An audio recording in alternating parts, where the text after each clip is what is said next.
Ready? Yes. Good evening, everybody. This is the AVA Community Energy Meeting, Community Advisory Committee meeting for April 14, 2025. It's about 6 o'clock.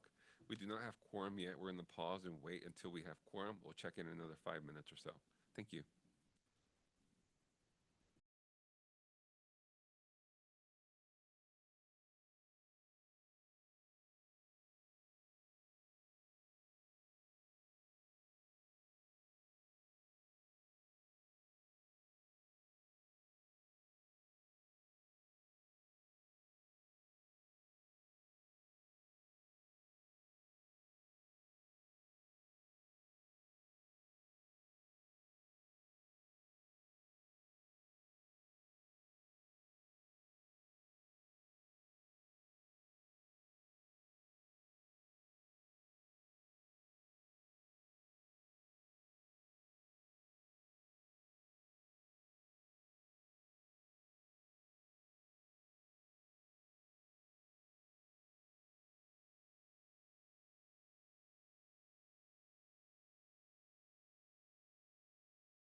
We are live.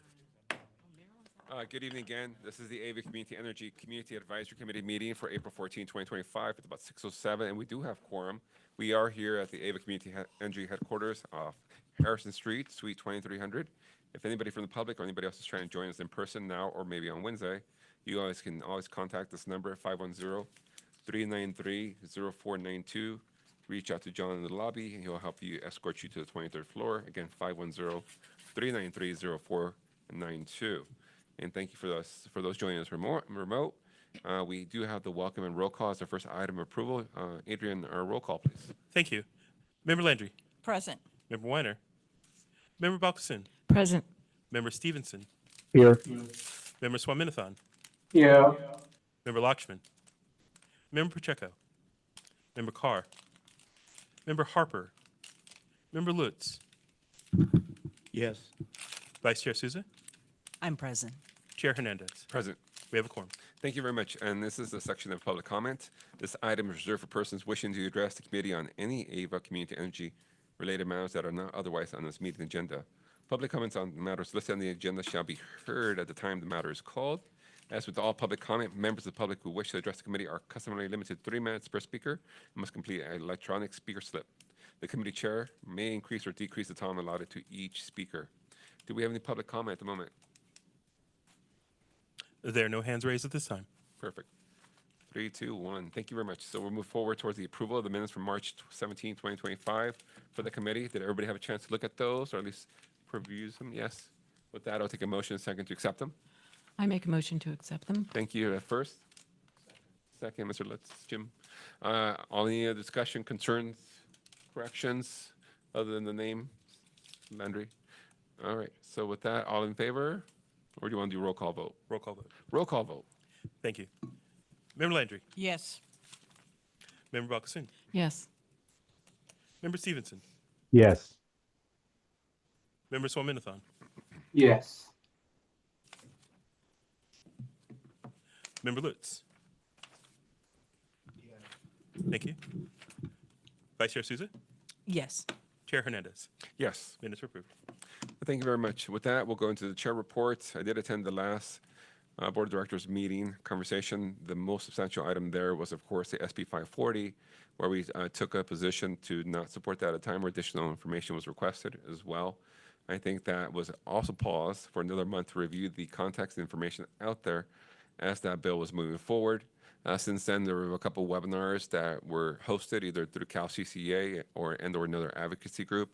Hopefully, you all had a chance to listen to those, get more informed around SB 540. I think we have our director of policy here today to talk to that item more. But beyond that, I think that's where it's going to be the most important thing here to discuss this evening. And that is basically my chair report for the evening. Thank you. And with that, we'll go to the next item, C5, which is the Power Resources Contracts for Approval. It's a Board of Directors action item. Basically, it's an overview of budget and expenses assigned to the local development plan fund. Since FY20 requested approval of multiple long-term offtake agreements, and there's 4 types there. So who's speaking to that? Hi, Marie. Hello. You guys are moving at light speed this evening. I didn't think I was going to be called up quite so quickly. Well, you're on the East Coast. We want to respect your time. Is that right? I really appreciate it. So Yeah. thank you very much. That said, I'm here, I'm at your disposal, and I know that there are other really meaty topics, but I'm here to answer any questions that you have about this. Yeah, I think this is just informative for us to be able to support it and understand where it's going and any information you have so we can support it for the board of directors. Great. That'd be great. Thank you. Okay. I'm going to be presenting a package of deals this evening, and it will be presented to the board on Wednesday. Fair warning, this is not easy. This is a pretty complicated package of deals. And so it's okay to have questions. It is different than the normal long-term PPAs that you see Power Resources bringing to the board for approval. All right, let's go ahead and dive in. And the big question, can you do it in 5 minutes? I'll try. No, take your time, of course. Okay, let's go. Sort of an overview of what I'll be talking through this evening, high-level overview of the proposed products, an overview of the company that we seek to enter into these transactions with, talking more about the transactions themselves and how they fit into our portfolio and why diversification of our portfolio is important. I'll talk about the different types of hedges that AVA enters into. I think there's an example portfolio slide. Then we'll talk more about the specific facility in Tracy and a report that was recently published and what AVA can do to respond to some of the suggestions that came out of that report. Let's go ahead and jump in. So I will be seeking board approval on Wednesday for a collection of transactions with a special purpose entity called MRP Pacifica Marketing. But I will refer to Middle River Power. Middle River Power, or MRP, is the parent company. They are I'll give you an overview of who they are later, but I'm seeking approval for sort of a package of deals, 2 financial hedge transactions and 2 resource adequacy transactions. The resource adequacy will come from an existing natural gas plant and a to-be-built long-duration battery. And then there will be a financial hedge directly off of the battery. And there will be a separate financial hedge transaction that will be under a different contract structure than the other 3. All of this group of financial and resource adequacy products was compared to resources and products and projects offered to Power Resources, offered to AVA in our 2024 long-term resource RFO. And this package scored very favorably, even when compared to the RFO projects. And we'll get into a little bit of why in a couple of minutes. Let's go forward, please. I'm going to talk more about the different products in a couple of minutes.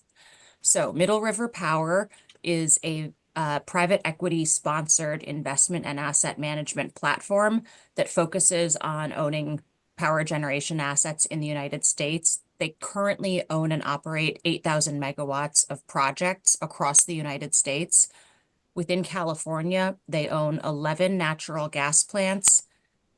And at 9 of them, they have, they have either added or are in the process of adding storage to the gas plants.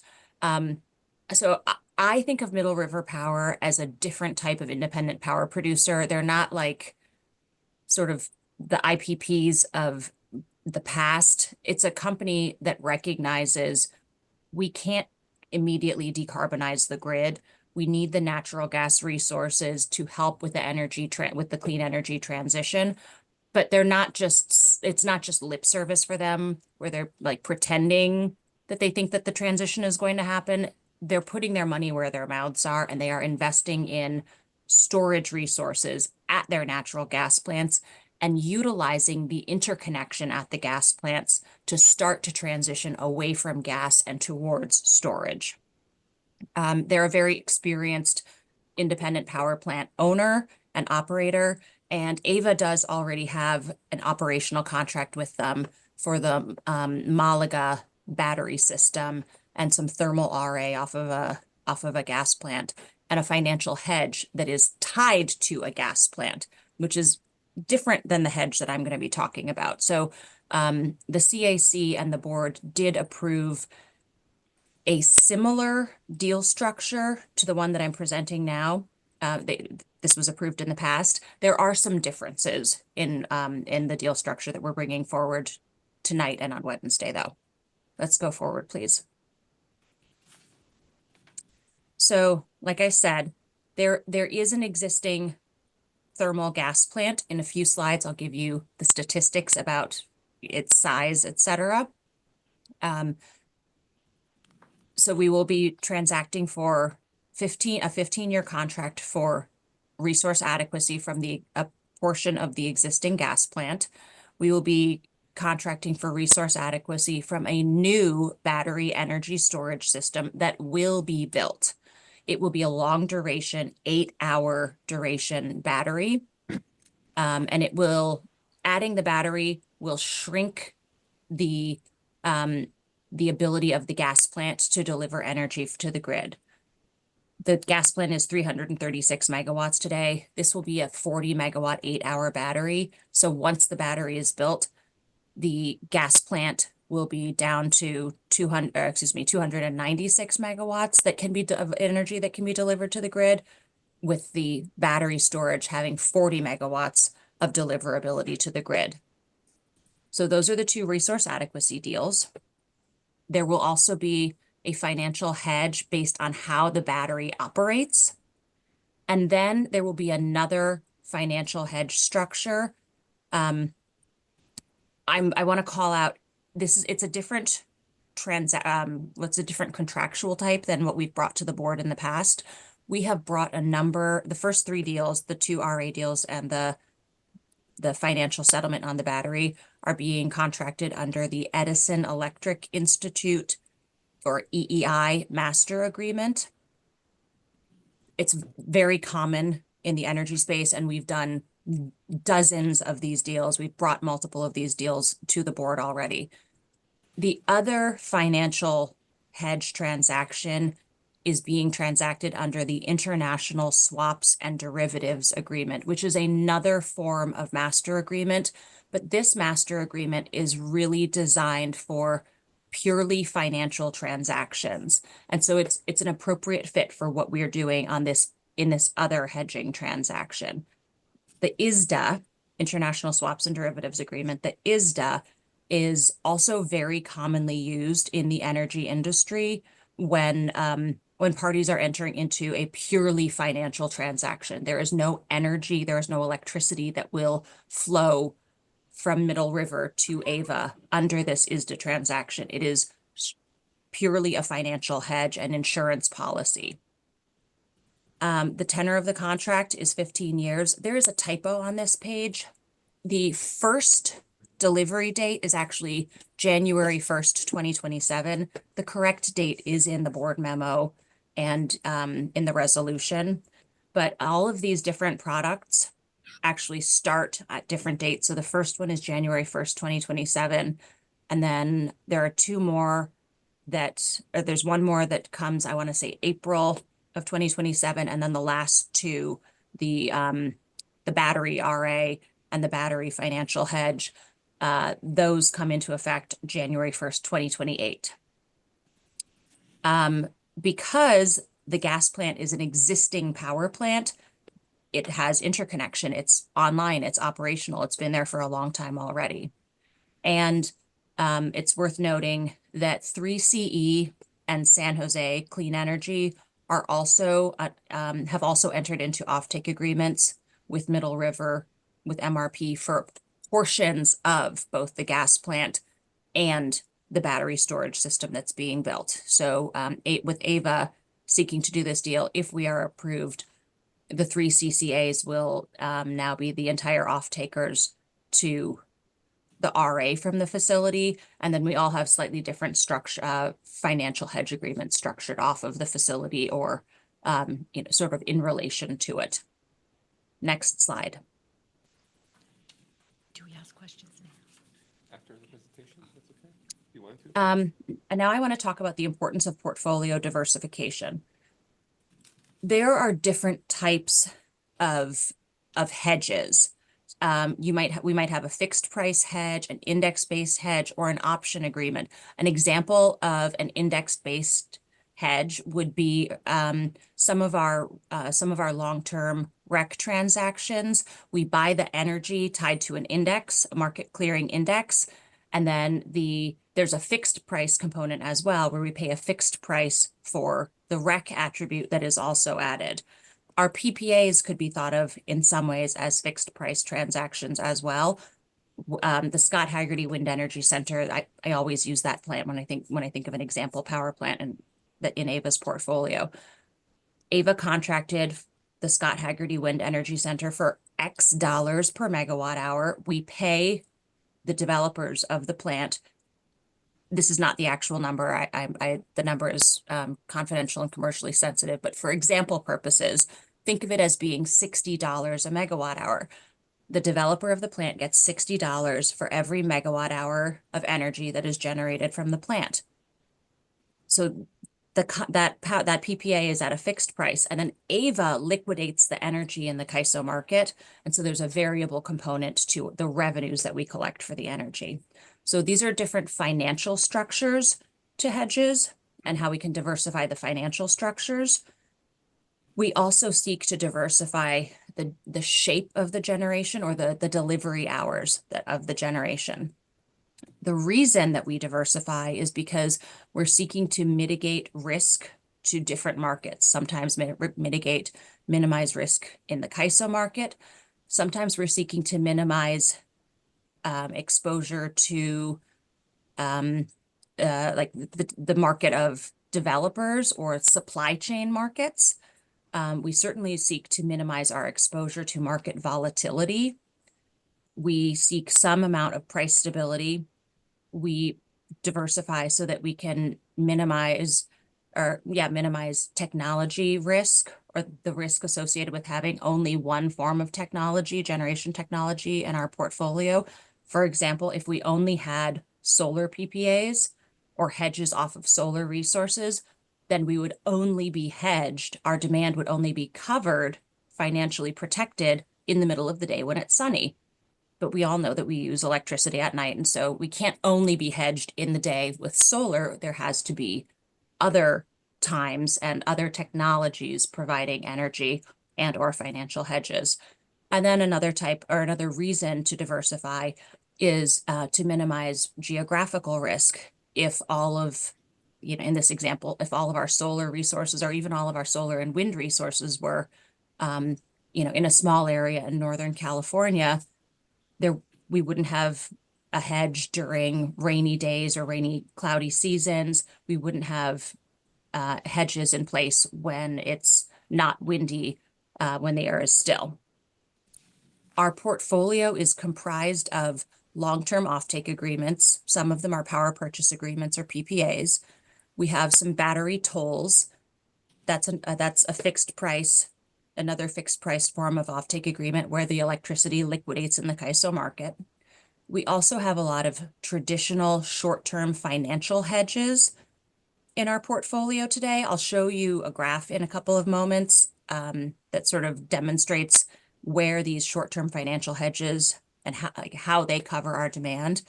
And but the nice thing about the battery financial hedge and the heat rate hedge is that these deals have elements of fixed price hedges and they have element of index-based hedges. I would say that the ISDA financial hedge is similar to a heat rate call option in that it settles based on a defined heat rate, but it is not but it is not truly a call option because we're entering into a firm contract where if a market implied heat rate is triggered, then the hedge would go into effect and we would have that coverage. So now I've just thrown out a new term, heat rate call option. That is a specific type of financial instrument that allows an entity to hedge or protect ourselves against electricity market price fluctuation.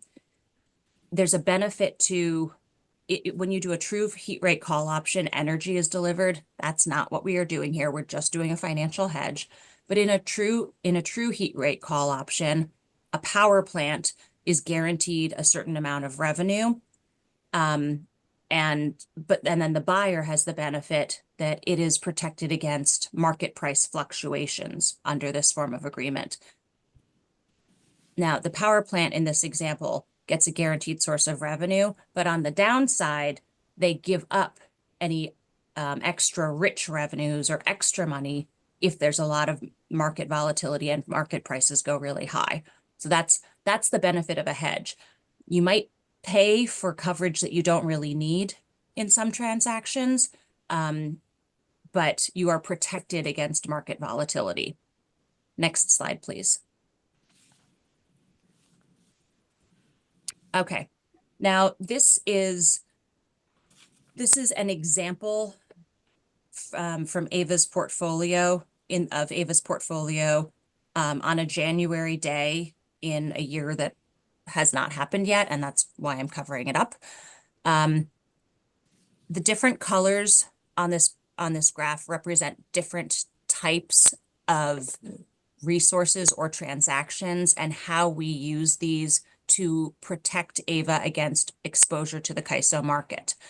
At the very bottom, the sort of darkish, well, slate blue, I guess you could say, the bluish color that goes down below zero in the middle of the day and a little bit above zero early in the morning and in the evening, that represents battery charging and discharging.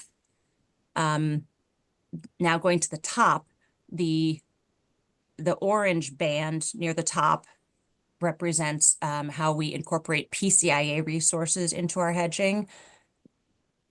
Ava is one of a handful of CCAs that has modeled all of the PG&E PCIA resources. And so we utilize that, our knowledge of those resources to provide a financial hedge and mitigate any risk associated with overbuying.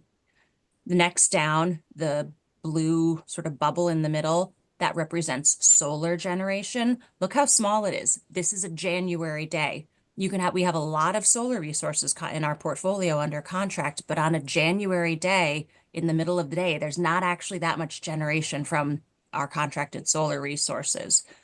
Then there's a thin green band that represents our wind generation. And then the yellow and the sort of fuchsia and two different color blues, that all represents, it says contracts, but these represent short-term financial hedge transactions that we have entered into. What I want to talk about now is that fuchsia bar, the turquoise and the navy blue that's in the middle of the yellow. There are three most common financial hedge transactions.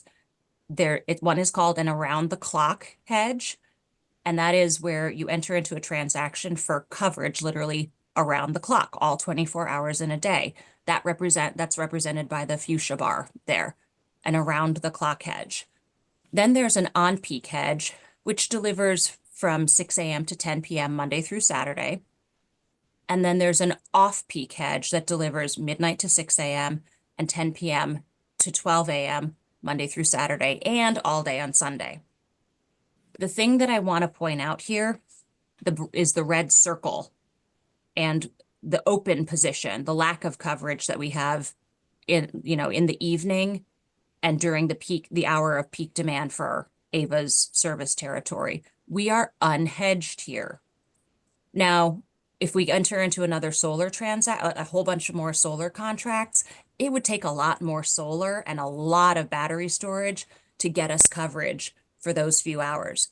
And yeah, we'd have coverage for those few hours in January, but imagine what it would do to us in July. We would have so much over coverage because you don't get the same amount of solar in January as you do in July. Makes complete sense. If we enter into an around the clock transaction financial hedge, if we do all around the clock deals to cover that, that gap in the mid towards the end of the day, we would end up long for a lot of hours in the day. If we do an on-peak deal, well, it would take a lot of on-peak deals. We'd end up too long in the middle of the day. And then we would actually only be meeting half of the time that we need coverage in that open red circle. And then if we do an off-peak deal, it's the same thing. We just end up partially covered when we need it and long at other times. So what we're looking at is how do we enter into hedges that just protect us in that red circle? That's where a heat rate based financial transaction can be valuable. The heat rate based financial transaction is really designed to only, it's an insurance policy that only gets called upon when the system has a need or when the system clears at a price that that indicates that the average efficiency of the system, the grid as a whole, was at different thresholds. And so it's a way for us to just have a financial coverage during those periods when the system is calling on or is financially indicating that it needs more and more resources and the resources have different levels of efficiency. Next slide, please. So in the last slide, I showed you a sample day in January. Here are some more sample portfolios using generally the same resources. In the first selection of graphs, you can see how in the red squares, you see how long we are. All of that, the bars going above the black line, we're very long in April. Using the same resources going down and looking at July, we're actually under-hedged in some cases in July. We need more resources than we actually have. Keep in mind, the gray bar here, the light gray lines represent market purchases. So there's a lot of times when we are exposed to the market based on just our contracted portfolio. So that's what this is showing. We need these other financial hedges to make sure that we aren't purely exposed to the market and that we aren't putting our customers at risk. Next slide. Now I'm going to tell you a little bit more about the Tracy facility. As I mentioned, it is a 336 megawatt combined cycle power plant. This is a long-standing existing power plant. MRP is committed to the clean energy transition, and that is why they have added hundreds of megawatts of battery storage at their different gas plants, and they are continuing to add battery storage at their gas plant assets throughout California. They're not all 8-hour duration batteries. Some of them are 1 hour, 2, 4 hours. This is going to be an 8-hour duration battery. It will be a 40 megawatt battery, and that will reduce the ability of the gas plant to deliver energy to the grid. So there will only be 296 megawatts of energy from the gas plant that can be delivered to the grid. The benefit of adding this battery, it's estimated to reduce the nitrogen dioxide emissions at the facility by about 12% per year, and it will reduce the amount of carbon dioxide by about 58,000 tons per year. The current nitrogen dioxide emission permits for the facility are actually very low, less than 2 parts per million. But it is a known fact that the time when the gas plant has the highest emissions is when it is starting up or shutting down. It is efficient when it's online and running. It's the turning on and off of the plant that actually spews out the most emissions. And so that's another benefit of starting to add storage at the plant. It will allow the storage to be turned on and off more, so the battery can be left offline and on some days not turned on at all. Adding the battery will add 35 construction jobs that will all pay prevailing wage. I shouldn't say batteries. All of the sort of white cube things that are in the bottom right quadrant of the photo, those white cube things are an artist's rendering of what adding the battery facility at the gas plant will look like. So there will be many basically white containers that have batteries in them. And it will add 35 construction jobs that will all pay prevailing wage. And adding the battery here will secure the existing property tax from the gas plant, and it will add $1.5 million in tax revenue to unincorporated San Joaquin County annually. Next Marie, slide. Can we pause here, Marie, for a second? Yes. It's a lot of good information you provided so far, and we might have a couple questions. But just to clarify, once you have this battery storage on site, the 40 megawatts, the facility can only create or deliver 296 now. Is that because of permitting or capacity or connection? Why is there a limitation now? Yeah, It changes it? the existing gas plant has 336 megawatts of interconnection. It matches the size of the gas plant. When you add the battery, you can't now suddenly push 376 megawatts of energy out onto the grid at a given time. The interconnection capacity is capped. It's kind of like like a water pipe going in or out of your house. You think of water going out of your house. There might be times when you really would like more water to be able to go out of the pipe and get out of your house. But the pipe is the size that the pipe is. You can't push more water through the pipe. It's the same thing connecting to the grid. The size of the wires at the interconnection point are there. They're not making the ability to push energy to the grid any larger. So adding the battery means the gas plant cannot deliver as much energy because the battery is there. And we're seeing that the entity is going to maybe be more profitable, or also a better steward of the climate by bringing these batteries online. And then this is what you're also suggesting we contract with them, because now they have battery storage on site. That is correct. Got it. Let's just quickly pause. I want to see if there's any questions in the room. Yes, Jim? Well, I have a bunch of questions, but it might be better to catch you offline. But on the battery displacing the gas, can you switch back and forth? So whenever the battery is running, the combined cycle power plant is limited to the 296 megawatts. But when the batteries aren't providing, then it can it still provide the 336 megawatts? No, there will be a portion of interconnection capacity that is completely dedicated to the battery. Yeah. They can't switch it back and forth. No. Okay.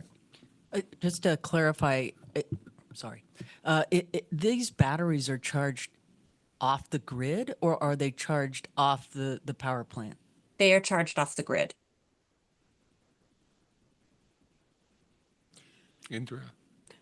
Well, I just had a question about the emissions. So you're saying the NOx is 12% reduction, but overall, this is a gas-powered plant. So I'm just wondering why AVA is supporting a gas-fired plant. I mean, we're into renewables. So. Can you explain your question?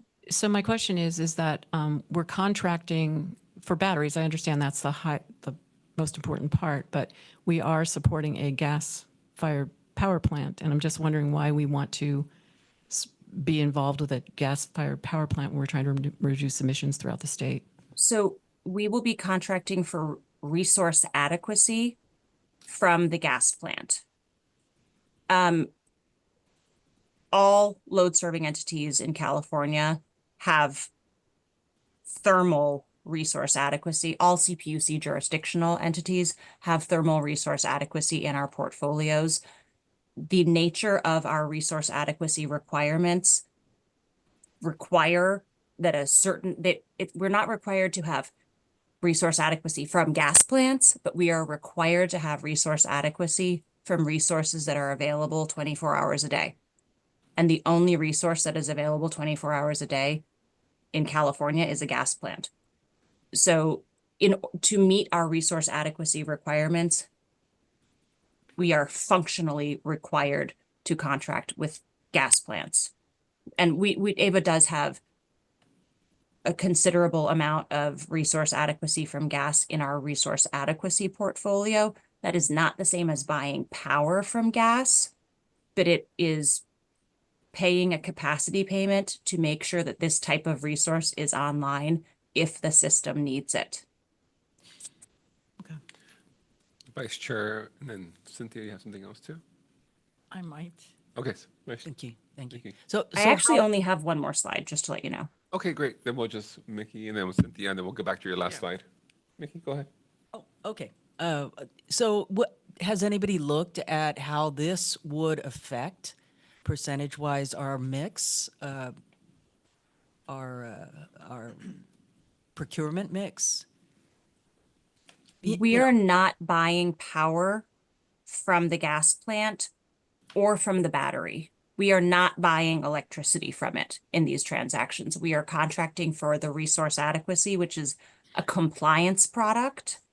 It's basically like a stock certificate that says, I helped make sure that there is steel in the ground and assets available going into the future if the CAISO system needs to call on them. That's what resource adequacy is.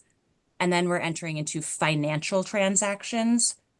One is a swap based on heat rate, and the other one is a financial transaction that is based on how the battery operates, but we are not buying energy from the battery. Well, energy comes from somewhere. And I mean, I just want to be aware that if we should rely on these power plants, that if it does affect our portfolio, it will shed, a negative light on where Ava's headed. And I just want to be aware of that risk. I want to understand it. Yep, we are very clearly, like, there's, you might have had a chance to look at the admittedly very extensive document package for this collection of products. And that we are not buying electricity.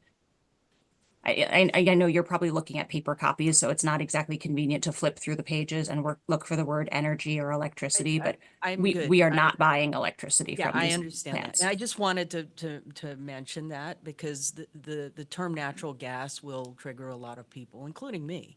So I just wanted to put that out there. And if this is an exchange, to me, I understand natural gas is better than gasoline or coal. I do. And so, where you're getting it is, and you're using insurance to keep the grid running or keep the flow running. And I understand, looking at these pages, it looks like we were undersourced and we had to get very expensive power. And where that power came from, I'm not sure either. But nevertheless, I would hope that we emphasize that the movement away from the natural gas is paramount. That's all I'm saying. Mind with that, and that's why we support adding storage and beginning to shrink the size of the natural gas plant. It will be a transition before this and other natural gas plants are able to be completely eliminated. But that's what's admirable about what Middle River Power is doing. they are investing in the transition. Thank you. I'm going to go to Cynthia, to Marie to finish her presentation, and we'll go back to Jim. Thank you, Cynthia. I also have the same concern about natural gas, and my question may be repetitive. So what I'm hearing is we don't have any alternative to natural gas for the resource adequacy. Is that correct? Or do we, but we'd have to pay more money? I'm just curious. Our resource adequacy obligations are filled by a variety of different resource types. Some of it is natural gas. Some of it is 8-hour storage. Some of it is 4-hour storage. Some of it is solar. Some of it is wind. Some of it is hydro. So we use a variety of resource types to meet our resource adequacy obligations. So does that mean, though, that we would have to incorporate more natural gas? Or can we, for instance, use more wind or more geothermal as opposed to natural gas? It is not cost effective to meet our resource adequacy obligation without any natural gas. So cost-wise, yes, we functionally have to have natural gas RA in our resource adequacy portfolio. Okay, thank you. Thank you, Marie. We have one more question. Do you want to finish your slide, or do you want to take the question first? I think you'll probably have more questions after this slide. So let's do the slide Okay. as well. Thank you.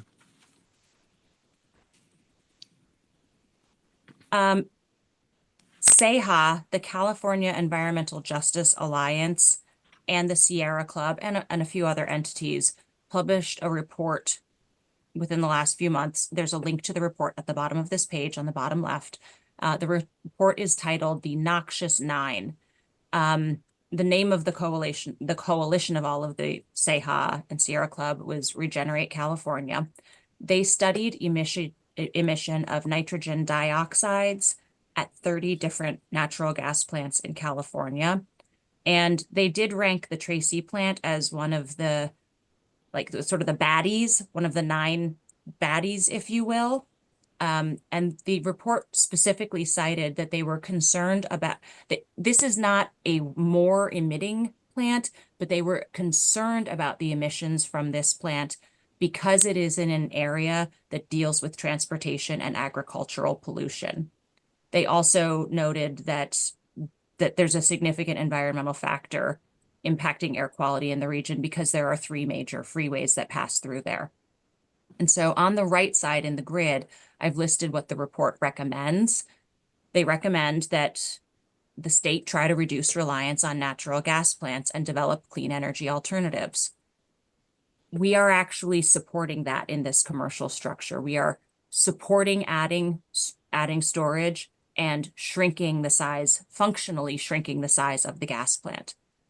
The report recommends making more information available to air quality management districts. AVA has negotiated with Middle River Power on this, and MRP will start doing more reporting to the local air quality management district. The report recommends informing impacted communities when there are spikes in nitrogen dioxide. Middle River Power is willing to do that. We have not decided exactly how that will be done. It might be a website and posting updates to a website. The report recommends increasing nitrogen dioxide monitoring. Air quality management districts, and saying that air quality management districts should require additional nitrogen dioxide ambient monitoring. The plant, Middle River Power, will do additional NOx monitoring. And then the next 2 things, that the air quality management district should perform further analysis, and that there should be expanded analysis to include other pollutants. We cannot make the Air Quality Management District do anything, but Middle River Power will contractually commit to providing more information to the Air Quality Management District if it wants to do additional analyses. So there's question marks on the bottom too, because we can't force the Air Quality Management District to do anything, but Middle River Power will contractually commit to being available as a partner and making more and more information available so that it is actually meeting the recommendations of the report. The report does not recommend turn off all of these power plants right now. It's recommending a path to try to move towards, away from the emissions and towards cleaner energy. And Middle River Power is more than willing to engage and be a partner in that. And then I think the last slide might have just been an appendix with a list of our long-term offtake agreements. So this is really the end. Great. Thank you very much for the comprehensive report, overview, response to these initial questions. With that, I'll go to the committee, and then Jim, you have the first question. Maria, how often is the RA, well, a couple questions. How often is RA actually called upon? It sounds like it's an emergency backup sort of scheme. So resource adequacy is the California word for capacity. You might hear about capacity markets in other parts of the country. Capacity just means how much steel is in the ground and what is the ability of a resource to respond and turn on and provide power if it is needed, by whatever energy market. When we buy resource adequacy, we are not buying power.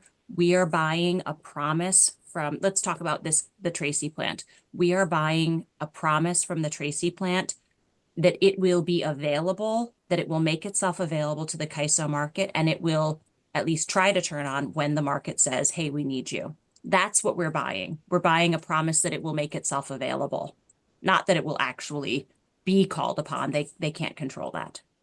Right, I understand that. It was sort of a bigger question, California-wide. How often in a year is that extra capacity called upon? Do you have any idea? Or is this sort of a... For this plant, plant in particular? Well, that's my next question. But for California in general, I can see we need it, an insurance or a backup in case something happens. But how often does it get called upon? And just out of curiosity, is the PUC asking for the right amount, or they're asking too much, they're asking too little? Or I don't know okay. how much, what the statistics are for each resource type being called upon. The PUC recently increased or is in the process of increasing the procurement reserve margin. So let's say that CAISO demand is, that peak demand is 50,000 megawatts on the hottest day of the year. The PUC wants to make sure that roughly, I'm rounding, that roughly 120% of the system need is available. So that would be 60,000 megawatts of capacity would need to be available.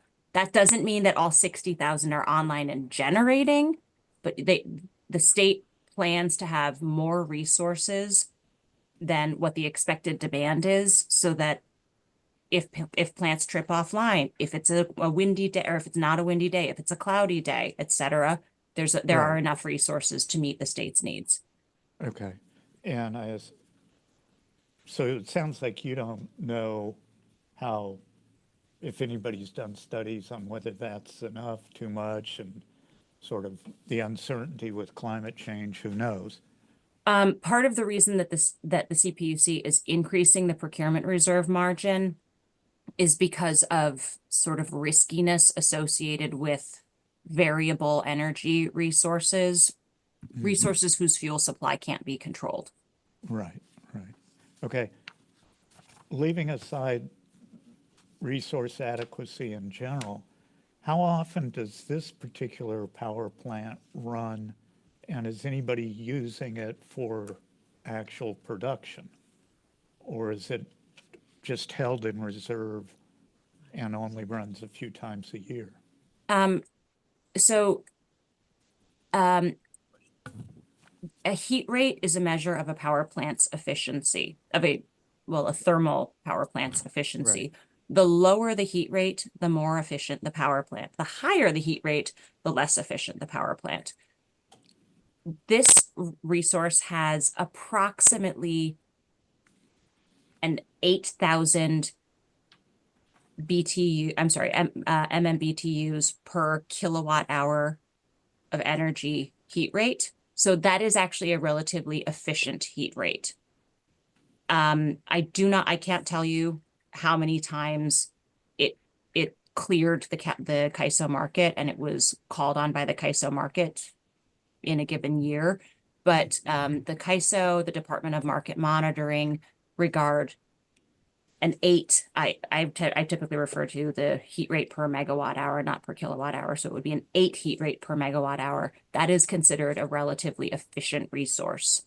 And so it would run more than an inefficient, a dirtier, Right, less okay. efficient heat rate resource. Okay, so,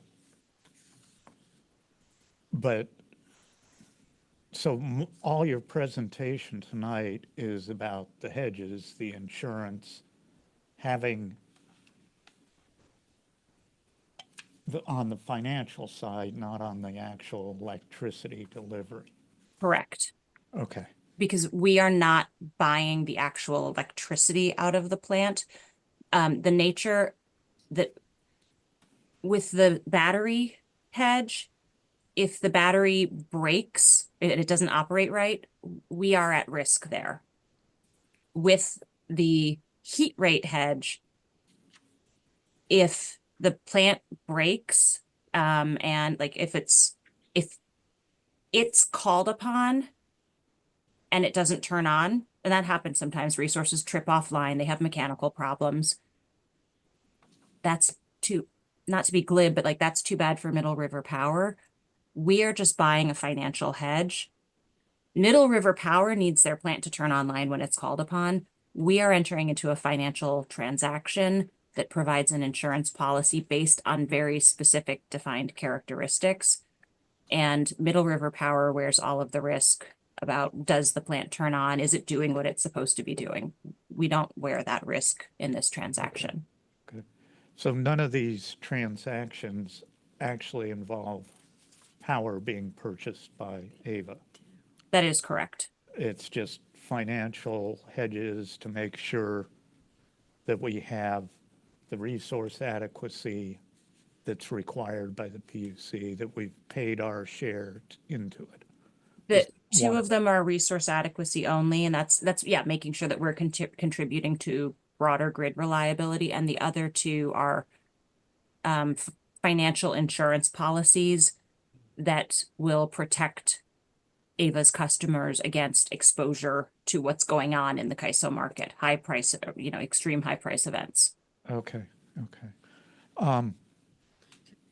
A completely different question, but still to this power plant. I read through the SEHA report, and they're talking about encouraging plants to shut down and close down. What happened? Is there a risk, even though we're only buying resource adequacy capacity at this plant, that it shuts down in 10 years? And then what happens? It is not able to, because this is a 15-year contract. Okay, Now, they could certainly seek to renegotiate, in some number of years, they might want to add more battery and further shrink the size of the gas plant. And we would be open to, and, having that negotiation with them. But that would require amending the contract. Okay.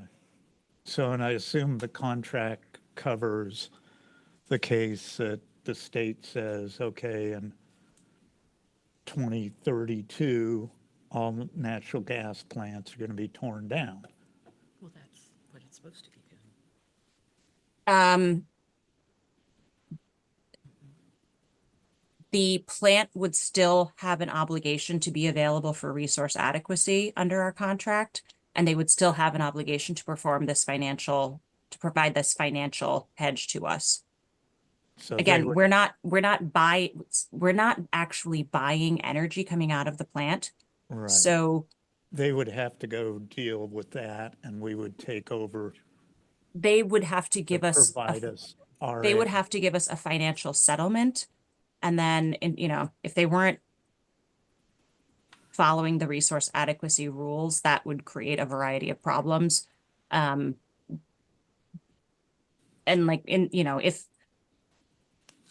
if a hole opened and the plant was swallowed up, basically, it was just Right. no longer there, they would not be making it available for resource adequacy. And that would eventually trigger a default under our contract because there are actually actions that they have to do in terms of demonstrating that they're making themselves available to the energy market. Okay, So we're going to proceed Yeah. towards, we should just really focus on clarifying questions, and we need to move forward on timing wise because you still have another subject. I'm going to take Indra, and then I think our vice chair and maybe Cynthia, and we need to move forward as quickly as we can. So going back to this chart that showed the example portfolio market exposure. Yes. So you're showing us the reasons that we need the hedges. That's what that chart is at. Because this to me compares electricity to, and this is talking about electricity usage. So that's why I think it's confusing talking about hedges when we're showing that chart. But So actual electricity is a form of a hedge. The physical electrons we're buying out of the Scott Haggerty Wind Energy Center, that is one of our hedges. We can have a physical hedge and a financial hedge. okay, that's helpful. So then with the natural gas and the contractual issues, I'm just wondering, so when you were modeling this in terms of cost, I mean, things I've read, and we're talking 15 years, and the price of natural gas, especially with California trying to be net zero by 2045, I mean, we're trapping ourselves into an old technology, even though we're trying to upgrade it with battery storage. So I'm just wondering, in terms of cost, was it modeled to use something like hydro or 8 hours, different other things other than a thermal solution? But we're not buying any natural gas for this power We're plant. keeping it going though, right? I mean, we're with a 15-year contract. If you can't shut down the contract in 15 years and they were obligated, if we need it, to provide this energy, then we're supporting natural gas, right? So the way that the CAISO market clearing price works, it is functionally, oh boy, I'm really going to take you down a rabbit hole here. Okay.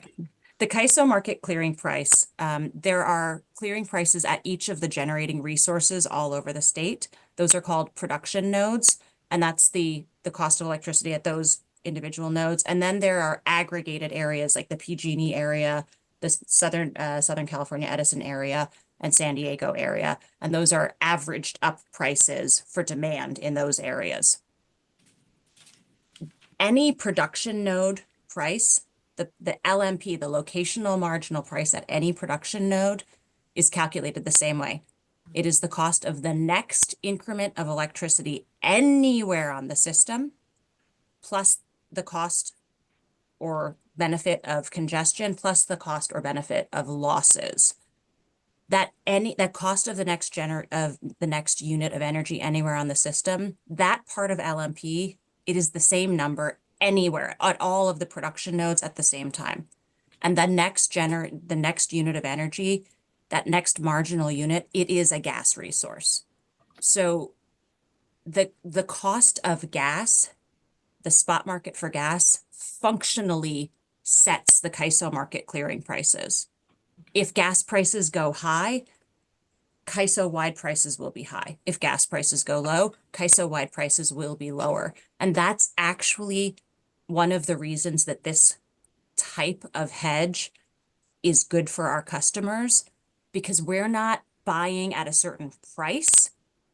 We're buying a heat rate. Whatever happens with the gas prices are high. Oh my God, market prices are high. We have protection. Gas prices are low. We have protection. So that is a feature of this. If all of the gas resources are decommissioned, we're going to have a whole bunch of problems of figuring out how to make the energy market prices work. And that's going to keep me employed well into my retirement. But yeah, we are not buying gas for this resource. We're not buying gas energy from this resource. Looks like our CEO's on Thank you. screen, so might have a comment. I just want to add two points, and I was right. love the discussion here. Two things I want to know. One was there was a question around if we're transitioning away from natural gas, have we modeled what this looks like otherwise? And I just wanted to articulate that this is a heat call option. So what's nice about this is the type of financial hedge that only exists if we actually need it to exist. So if it's in the money is when we would call it. And if you were to transition away from natural gas in California, then we just wouldn't call on the option. And so it wouldn't be problematic to have it in place or anything like that. Thank you. So we need to get through public comment, but we have 3 more comments in the room, clarify in place, and then we'll go to public comment. I think we have Vice Chair Cynthia and then Shiva. Please. Okay, thank you. So initially I was thinking peaker plant. So so maybe we can lead with that. It's not a peaker plant. Correct. Right. Okay. Very good. So the question about your wonderful chart, I really like your charts, by the way. They're great. The explanation of the red circle and where we're missing. What is the driving cause of our missing in July?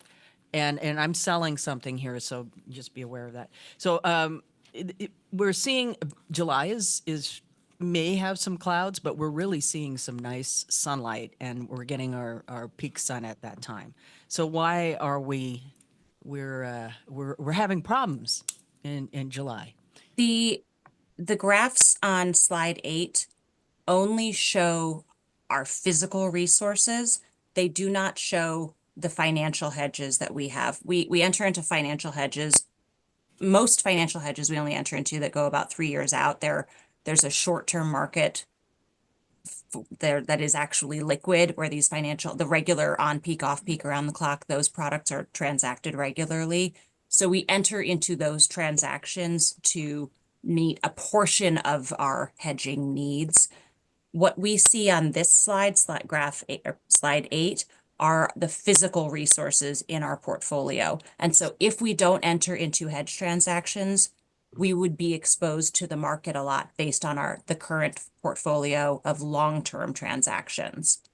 So what I'm trying to get you to say is that we are running into cooling period, and that's what we're seeing is that those peaks over there are because we're turning on our ACs.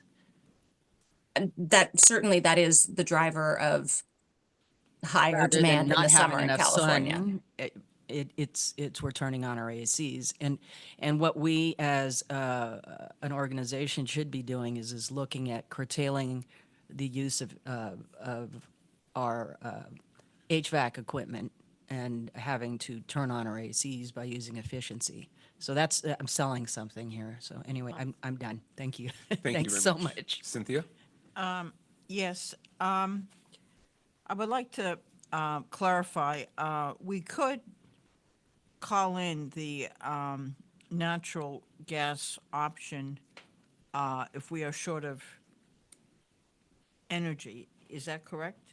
That is not correct. And Okay. Howard, I don't think Howard was on earlier in the presentation. I described this as similar to a heat rate call option. It is not technically, because there is no option and there is no call mechanism, but the heat rate call option is a a well-known, tried and trusted energy product. This contract will settle, and we will get paid a financial settlement if certain contractually defined market characteristics happen. We will never take energy because we are not buying energy in this contract. We are paying, think of it this way. I'm going to pay you $5 a week for the next year. And if the weather in Oakland is above 80 degrees, then you'll pay me $1 for the fact that $10 for the fact that 80 degrees was hit, and then $1 for every degree above 80 that, I don't know, the bank down the street posts on its outside temperature sign. That's what we're buying. We've defined, I'm going to pay you my $5 a week for the entire year. And if 80 degrees is hit, or if some other certain event happens, then you're going to pay me. And then there will be some variable element as well. I'm paying you, and then you give me money back if certain things happen. So, let me ask, so is this is a financial hedge, Correct. given certain market, conditions? Correct. Okay, so it's not as volatile as it could potentially be. Is that? This nature of this transaction actually protects us against a lot of volatility. Okay. All right. Thank you. Thank you. Shiva? Your patience. Well, yeah, I have a question. How, I understand it's a financial settlement. It's like a heat rate call option. How many hours a year do you think this financial settlement would happen? I I don't have that fair- number available to me right now, but that is a number that we have. Okay, because that's the expected amount of Yes, hedge we plan to have. It could be more, it could be less, but yes. that'll be useful to know. Thank you for the question. We'll get that information hopefully by Wednesday. Yes. If possible. And then Adrian, do you want to take some public comment if we have it? Sure. Please use the raise hand feature. There are no hands raised at this time. Okay, well, we knocked that out.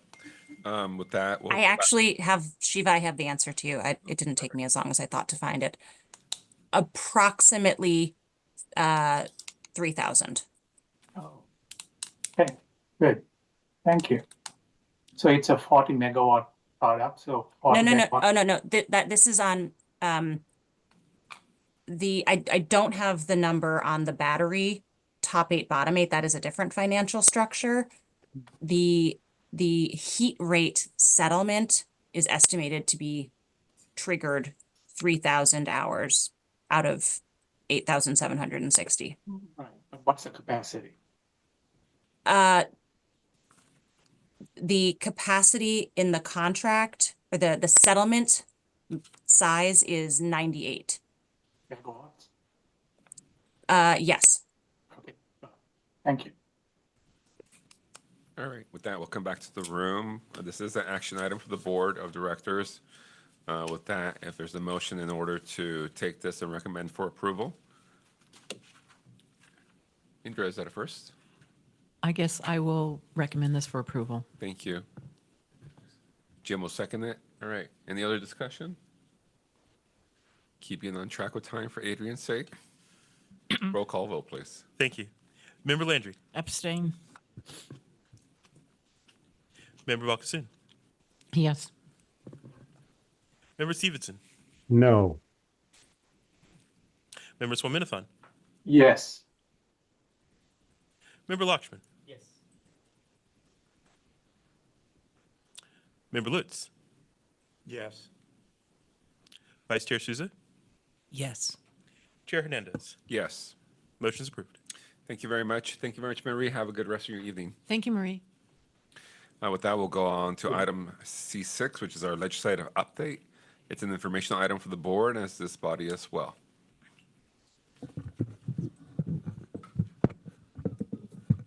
Thank you, Chair. I'm Todd Edmister. I'm the head of the policy group here at AVA, and we'll be presenting this informational item on the state of the legislature as of this month. I'm here with my colleague Sam Sadel, who is new to AVA, so welcome, Sam. He and I will be tag teaming this slide deck. My colleague Dominic Faria over here also contributed to putting this together for you guys. So this is an informational item, and I'll preface this. Go ahead, next slide, Adrian. Thanks. I'll preface this by saying that what we're doing here is just identifying a short list of bills from which we expect to be presenting an even shorter list of bills to the board next month for AVA to take official positions on. And as we'll talk about, there's been a winnowing process from several thousand bills that were introduced in the legislature down to this shorter list, and the idea is to ultimately get to a genuinely short list for a May action item. So the primary goal that we have with this list is to alert you guys and the board to the bills that we are really following closely and invite the addition of any bills that are not on the list for possible consideration come May. So with that, why don't we dive in, and I will hand the mic over to Sam. Thanks, Todd. It's great to meet you all. My name is Sam Sadel. I'm the new Principal Legislative Manager here. Is it on? Oh, you got it. You got it. I'm the new Principal Legislative Manager here at AVA. I'm very excited to be joining you for my first CSC meeting, hopefully first of many more to come. I'd just like to begin to give you a quick sense of where we stand in the legislative timeline this year. As you can see, we have passed bill introduction deadline, which is great. So we know exactly what the universe that we're working with is in Sacramento. We're now moving particularly quickly through the policy committees. Policy committees are meeting now. They will finish up most of their work on the first chamber in May, which means that by the end of May, we should have a good sense, by mid-May, we should have a good sense of what's going to be generally moving forward and what will not. I should note also, you should take a look at the budget bill. It must be passed by June 15th, so we're also moving quickly on the budget. You can go to the next slide, Adrian. Quickly, while energy, of course, is the key issue for us here today, it fits into a broader context of what's being considered in the California legislature. We've identified 5 major issue sets that are taking up most of the oxygen in the room. There are affordability, energy and climate, wildfire and insurance, AI, and then pushback against federal actions coming out of Washington. What we're seeing, obviously, a few of these do impact on our work here: affordability, climate and energy, and then to some on a slightly more adjacent level, the wildfire and insurance questions that we are seeing. This leads us to knowing that given the 2 of our priorities here, there are a lot of bills that are in our space, and we're going to cover a few of them here in a quick second. Next slide, please. Before we jump into bills specifically, I'd just like to add a brief note of context on the governor's proposed budget. The first budget proposal came out in January with, frankly, very rosy and optimistic numbers for a balanced budget, building off the work that they had been doing in past years. In February, general fund reserves were $4.6 billion above the year-to-date projections. This was great to see. However, as we all know, the California budget is very strongly tied to the stock market and to high earners in our state. And so once we now look, here we are today in April, and the Legislative Analyst's Office is projecting significant operating deficits for the next number of years. Southern California fires, federal budget uncertainty, Trump administration tariff policies, you name it. We are in a much less positive position than where we were in January, and we should expect the May budget revision from the governor's office to look quite different from what we've seen in the past. Next slide. So in a second here, Todd is going to go over the bills that we are looking at for this coming year to bring to the board next month. But I do want to point you to our legislative program. This has been a AVA program since for I think The first one was approved in 2019. The most recent version was approved in April of 2024. As a note to this, we have put together an updated version for 2025, which is appended here at the bottom.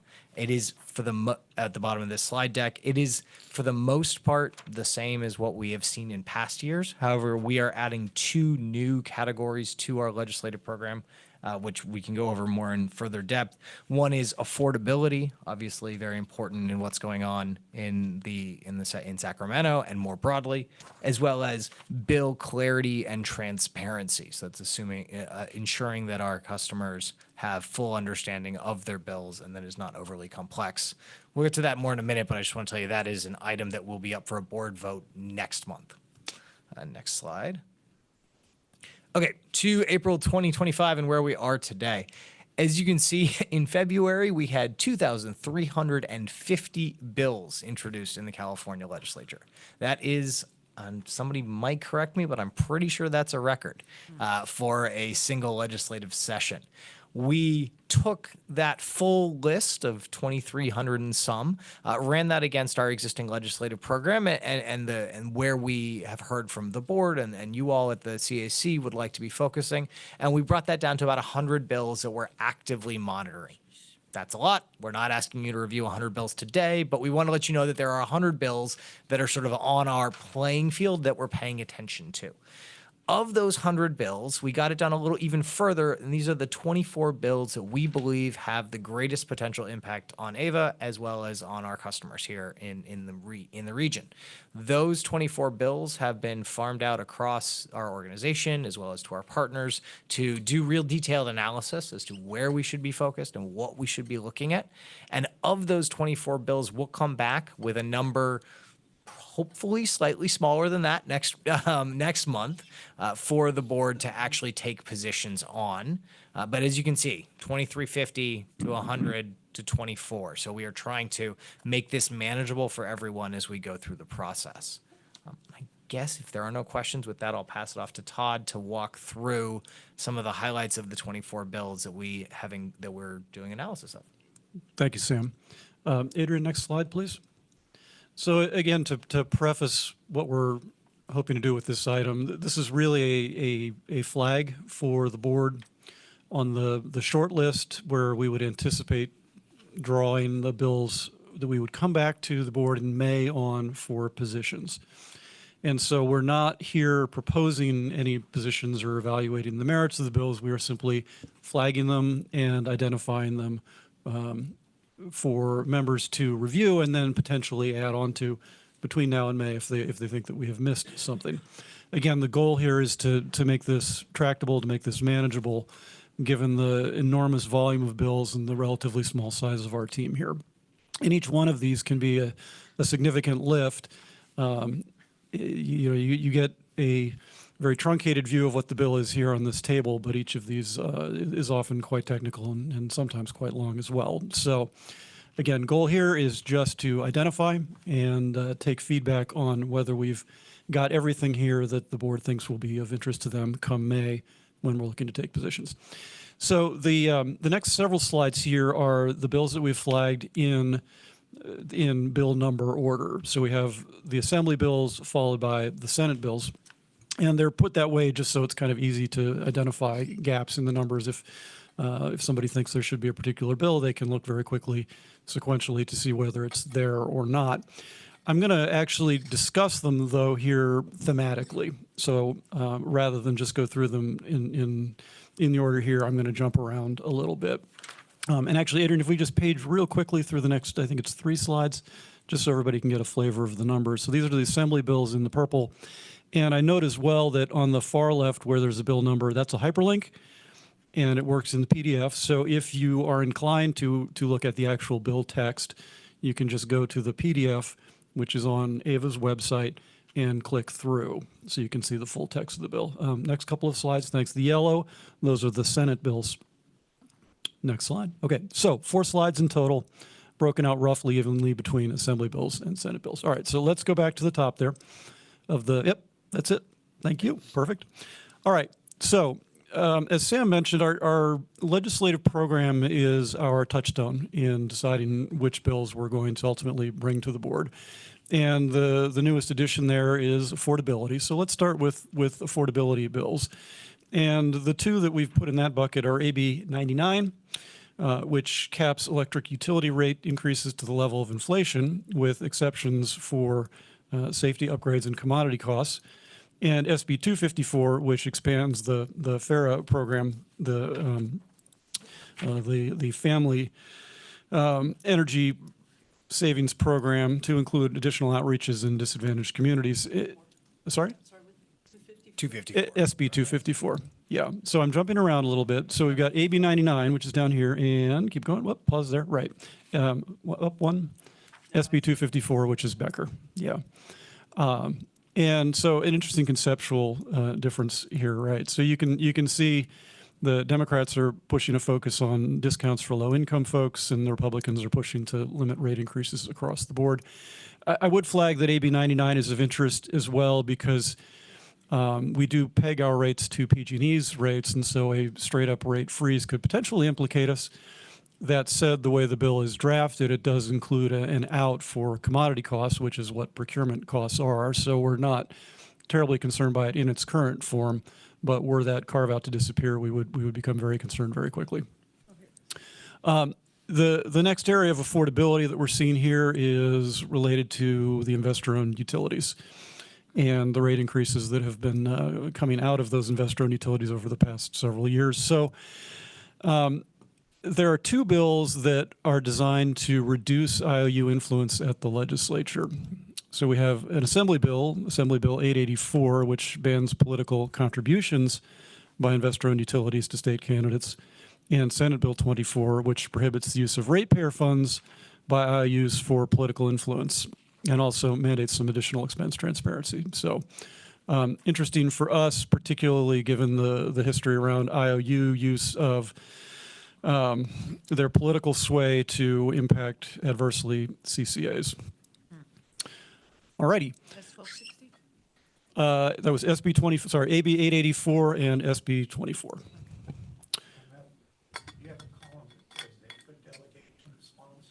Yeah. Yes, that refers to whether or not somebody from our specific service area is sponsoring the bill. Yeah, to define terms, the sponsor is the member, the legislative member whose name is on the bill. Yeah. Okay. Sure, we can pause if you have a question. I just have a question about, so we're saying no to AB 884, but on the Senate side, we're saying yes to, which was it, 24, SB 24. Okay, pick it up on Member Lutz's question. The no and the yes just reflects whether the sponsor is a member of our delegation. Oh, okay, sorry. We are emphatically not taking or proposing any positions here. Oh, okay. Okay. All righty.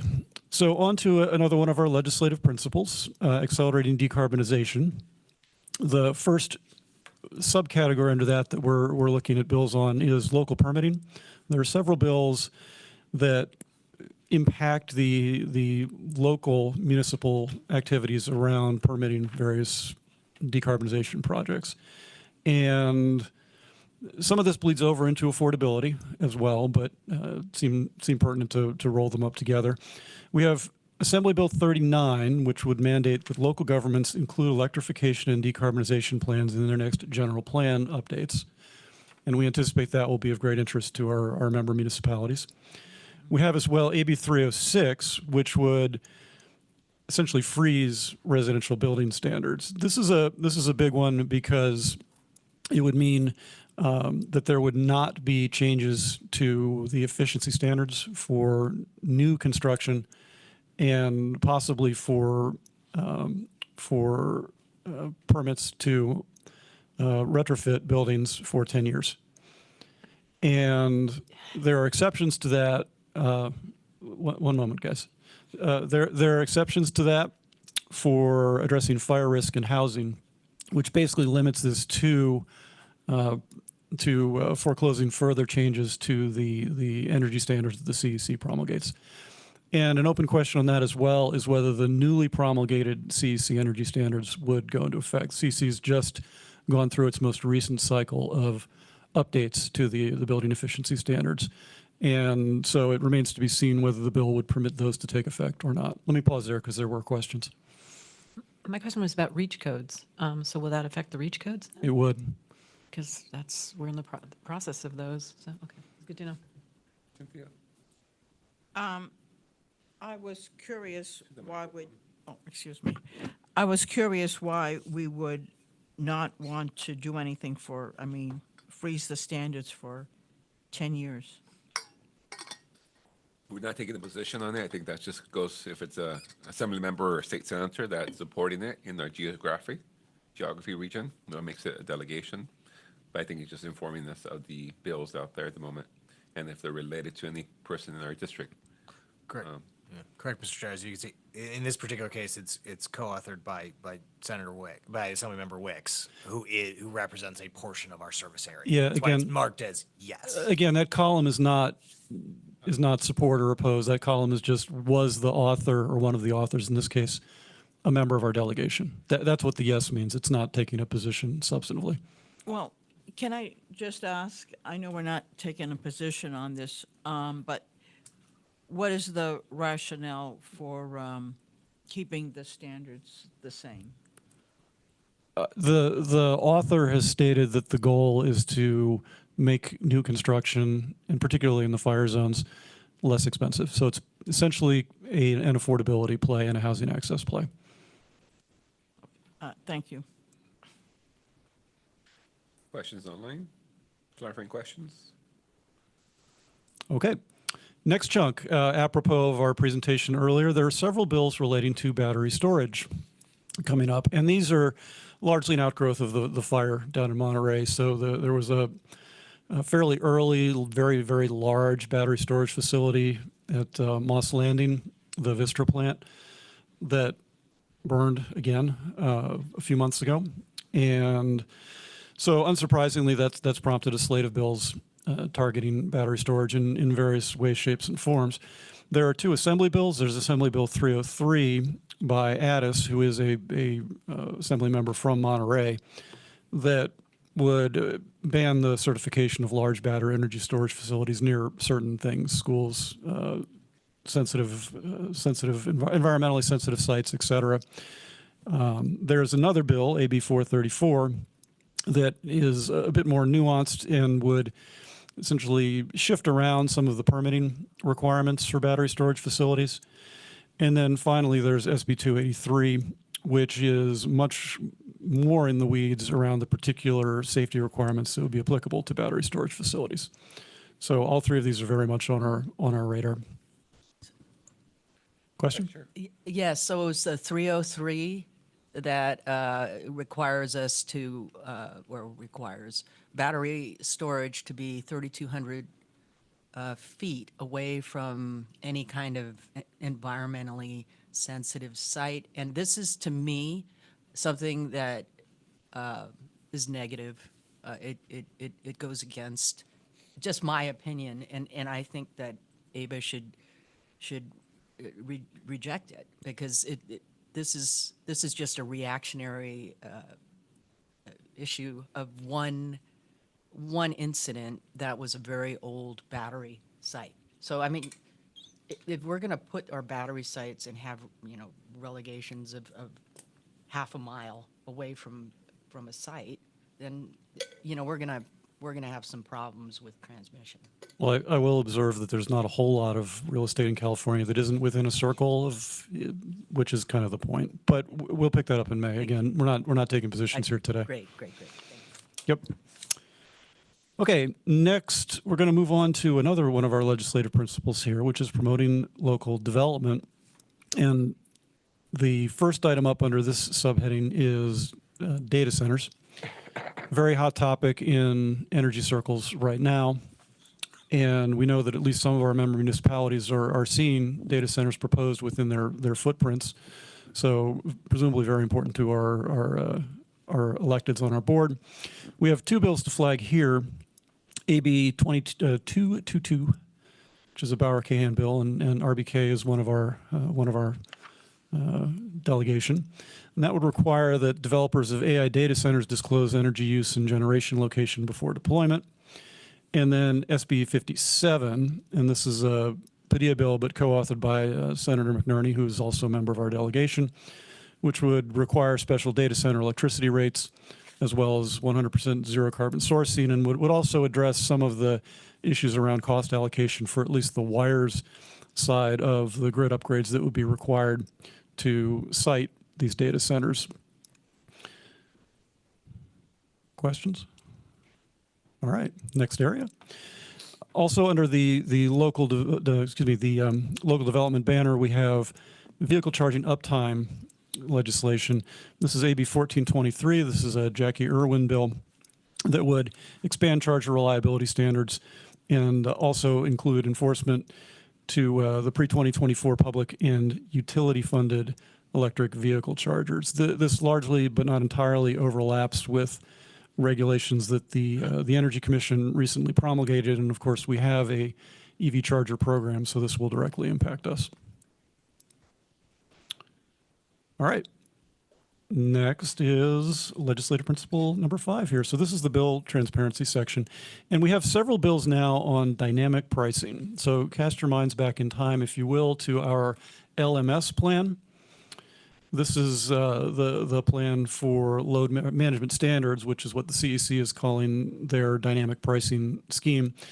And we have 3 bills that touch on this topic. We have AB 740, and that requires that utilities report on the progress on load shifting and also instructs the CEC to plan for virtual power plant deployment. We have AB 1117, which requires dynamic electricity pricing for all customers by 2030 with optional CCA participation. And we have SB 541, which would essentially recap the LMS but put them in statute, and would also add teeth to the LMS, which it currently lacks. It would require that retail suppliers meet certain load shifting goals, as well as provide real-time rate data to third parties. Questions? All right.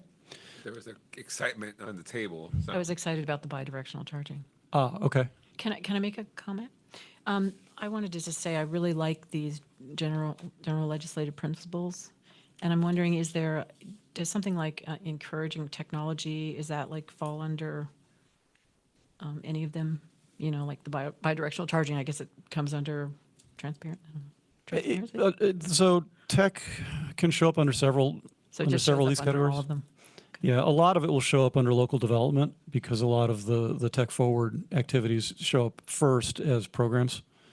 And it also shows up under affordability, though, certainly. I also want to add from the Energy Affordability Ad Hoc Committee. We've been talking a lot about some of the wildfire stuff, and I'm wondering, are there any bills that I'm blanking on what we talked about with the wildfires. But talking about general fund, like how we're paying for this, that it's coming out of ratepayers. Are you seeing any legislation about that? That, you know, one of the things we're going to recommend is that we follow something related to the cost being spread all over the state, since everybody is paying into this rather than just Northern California or Well, PG&E. put it onto a state tax Yeah. instead of onto an electricity bill. Yeah, is that something that you could watch or you would see? It is something that we've been on the lookout for. I don't recall offhand that it actually showed up this session. And then the other things are like, is NEMS fit under which category would NEMS kind of things? Are we not? We're following that, right? We are following NEM, so I would note there's a NEM bill, AB 942, but we're not putting it on our short list. Is there a reason for that? Or? Yeah, the bill itself is quite narrow in its impact. It's simply shortening up the time under which legacy NEM customers would be able to hang on to their old legacy tariff. So it would apply to NEM 1 and NEM 2 customers, and only NEM 1 and NEM 2 customers. And there hasn't been a new NEM1 customer since June of 2017. And There's not allowed, right? right. Okay. And similarly, well, the last chance you could sign up for NEM 2.0 was April of 2023. So it's a purely retrospective fight, and They're trying to take it away, right? trying to take it away. Yeah, shorten it up to 10 years, and also I'm just, that's, Okay. I'm asking personally. yeah, it would shorten up the legacy to 10 years, and also require a shift to the current NEM tariff on transfer of ownership for a house. You know, again, small number of customers, purely retrospective, and the folks involved in this are eminently capable of fighting about this for themselves. They have plenty of advocates, and the solar industry is there too. And so, you know, we're trying to cut it down to the big ones here. So we know about it. It's on our 100 bill list, but it didn't make the cut to the 24. So this is my last one, and this is a little bit reactionary or whatever, but is it in these principles, could we add something that talked about environmental justice or things that are going to affect the health of people? Because I noticed that we talk about cost a lot, but we don't talk about like the impacts of like the NOx, you know, that we prioritize projects that'll make communities healthier and safer. And I'm wondering if we can try to track those kind of bills. It's a conversation to have with the board around the. Okay, I'd like to add that as a conversation to the board. Great. And I would support that also. Great. I'll make a note. All right, a handful of additional bill, if we're ready to move off. A handful of additional bills that don't quite slot neatly under the broader categories, but that we wanted to flag as well. We have some governance-related bills. We have AB 13, which is a ransom bill, and she's a member of our delegation, that would require geographic representation of PUC commissioners, and also various transparency measures around rate setting at the PUC. So that's not quite bill transparency. It's more about the PUC making its process more transparent. And also annual reports on affordability by the PUC president to the legislature. Then we got AB 44, which would require the CEC to prioritize load modification protocols. And it sounds kind of LMS adjacent, but fundamentally it's about allowing load serving entities to adjust demand forecasts. It doesn't quite slot in neatly there under the integrated energy policy report process that the CEC oversees. And then we've got one that I think should be near and dear to you all's heart, which is AB 259, which would extend teleconferencing options under the Brown Act beyond the current 2026 expiration. Remote participants take heed. And then we've got AB 915, which would take $900 million from the budget for clean energy infrastructure grants for reliability. And AB 1260, which would revamp renewable energy programs and also how the PUC evaluates community solar plus storage as a resource. And then finally, we've got some Senate bills still in this catch-all category. We've got SB 239, which also extends teleconference flexibility for subsidiary bodies, which is you guys, as distinct from the board proper, until 2030. And then 593, which requires customer notifications and compensation for power surges caused by IOU equipment. And then 698, which is a McNerney bill, which would empower the CEC to guide the development of DER technologies like solar storage and EV charging. Okay, so those are the bills that we have for the board. And again, the point here was just to identify the ones that we are following most closely and give the board an opportunity to weigh in if they think that we have missed anything, so that we're coming back in May with the bills that they're most interested in taking positions on. I'll stop there. Thanks. May I just clarify? Thank you very much for the presentation. Those categories, was those created by the board of directors or recommended by staff, just that you highlighted? Those are drawn from the revised plan program. So we're submitting simultaneously to the board the revised program, which is appended in this presentation behind the, or in May, we will be submitting the program, which is appended behind the slide deck. Perfect. Thank you. I did want to add one thing. We appreciate the question about health implications and environmental justice approaches. While obviously in our legislative priorities we've identified the 5 primary priorities, if you look a little deeper into the proposal, there are a number of other sort of secondaries that all slot into those. One of those, number 1.2, is focused on disadvantaged communities, and 1.2b specifically calls out supporting legislation initiatives that reduce local air pollution, health outcome disparities, and other negative impacts associated with energy production and consumption. So it is in there, and I think we should definitely talk further about how best to highlight that in our legislative program, but we're with you. Thank you very much. Raise hands for our members in the Zoom world. Seeing none in the room. Cynthia? I just want to say this was an excellent presentation, and I I agree. appreciated it. Thank you. Thank you. And thank you to my colleagues here, as well as Kendall Downey, who couldn't be with us here this evening and put a lot of effort into this. A lot of good work. Oh, I was just looking at an article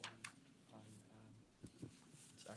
I was just looking at an article on the Los Angeles Times about AB 13 and how there's a lot of complaints about the representation. It's interesting. 13. Yeah, it was it's the one on the Public Utilities Commission. Yeah. Apparently, Oh, there's, yes. they even list the members and how they're appointed from the executive committee rather than from other sources of and voices. And so I think it's a start. We've been talking a lot about the Public Utilities Commission and their job and how they're doing it. So I'm glad you're looking at it. Thank you. We'll take some public comment if there's any. Great, thank you. Surinder Paul Walia, recognized for 3 minutes.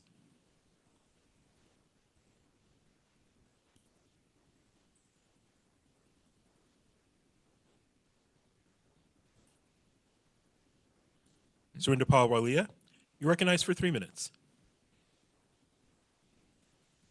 Okay. Isla Paz, you're recognized for 3 minutes. All right, wonderful. Okay.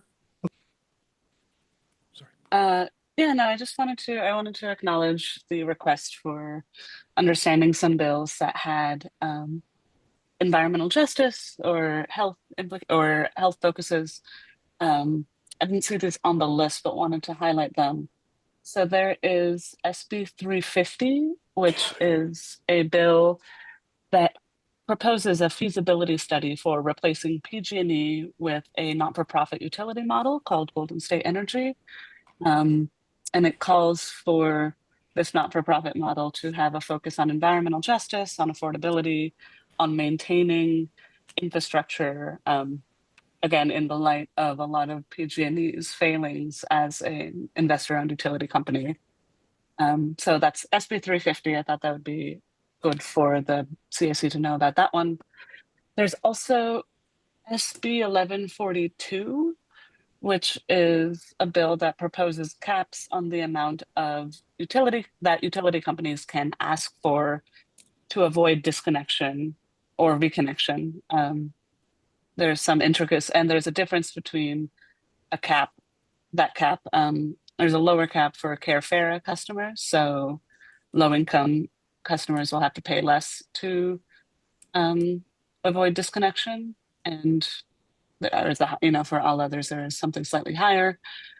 And then also proposes that folks who have issues with disconnection, that they be placed on a payment plan before being disconnected.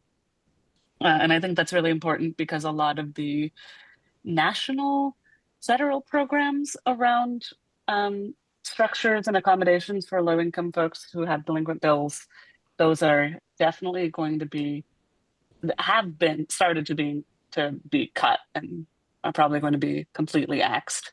And so we need reasonable structures and accommodations on the state level. And also this addresses a lot of the fact that low-income customers are overburdened with increased rate hikes, again, have lack of access to assistance options on the federal level. So yeah, just wanted to, the SB 350, which is the feasibility study to replace PG&E, SB 1142, which is the one that proposes caps on the amount utility companies can ask for in light of disconnection. So yeah, thank you. And also wanted to also say that was a great presentation, really efficient and detailed. Thank you. Can I speak now? Surinder Paul Walia, you're recognized for 3 minutes. Okay. My cousin paid for me for $6,000 last year in the month of February or March. When I was not using that money, I requested to that refund the money to me.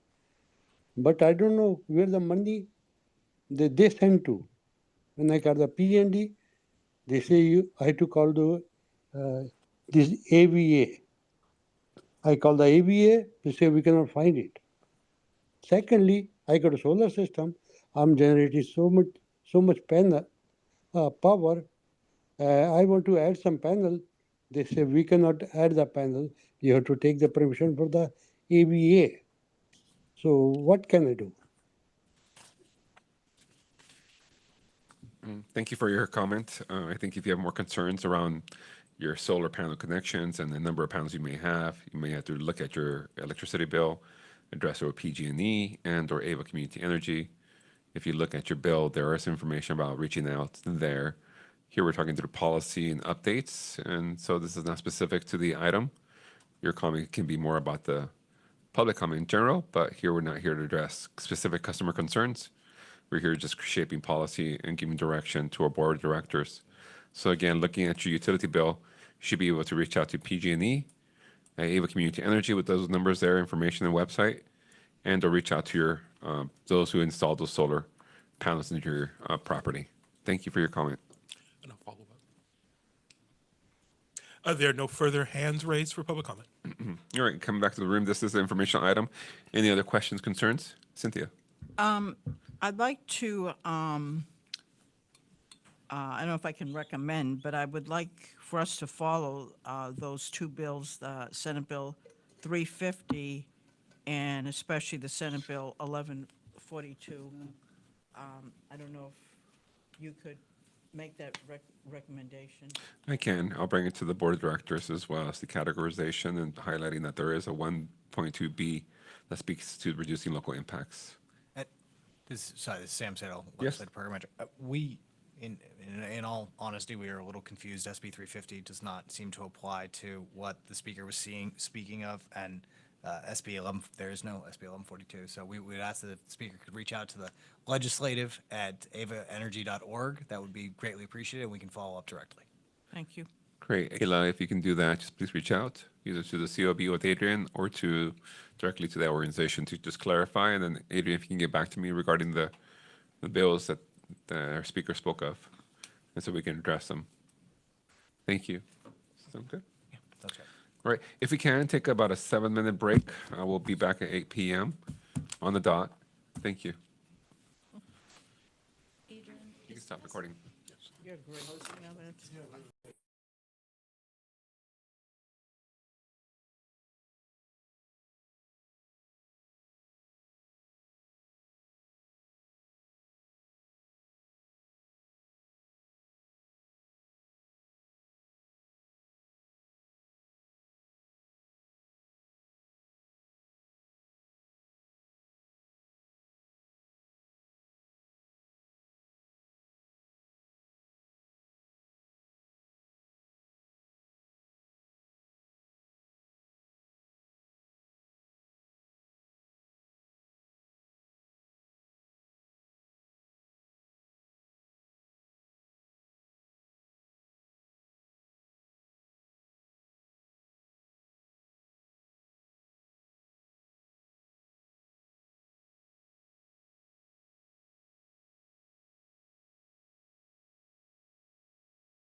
Right.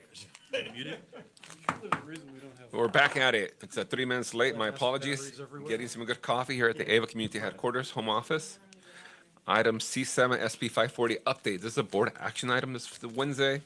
We received a lot of information, competing Zooms. We'll see what we have to hear today. Todd, you're up.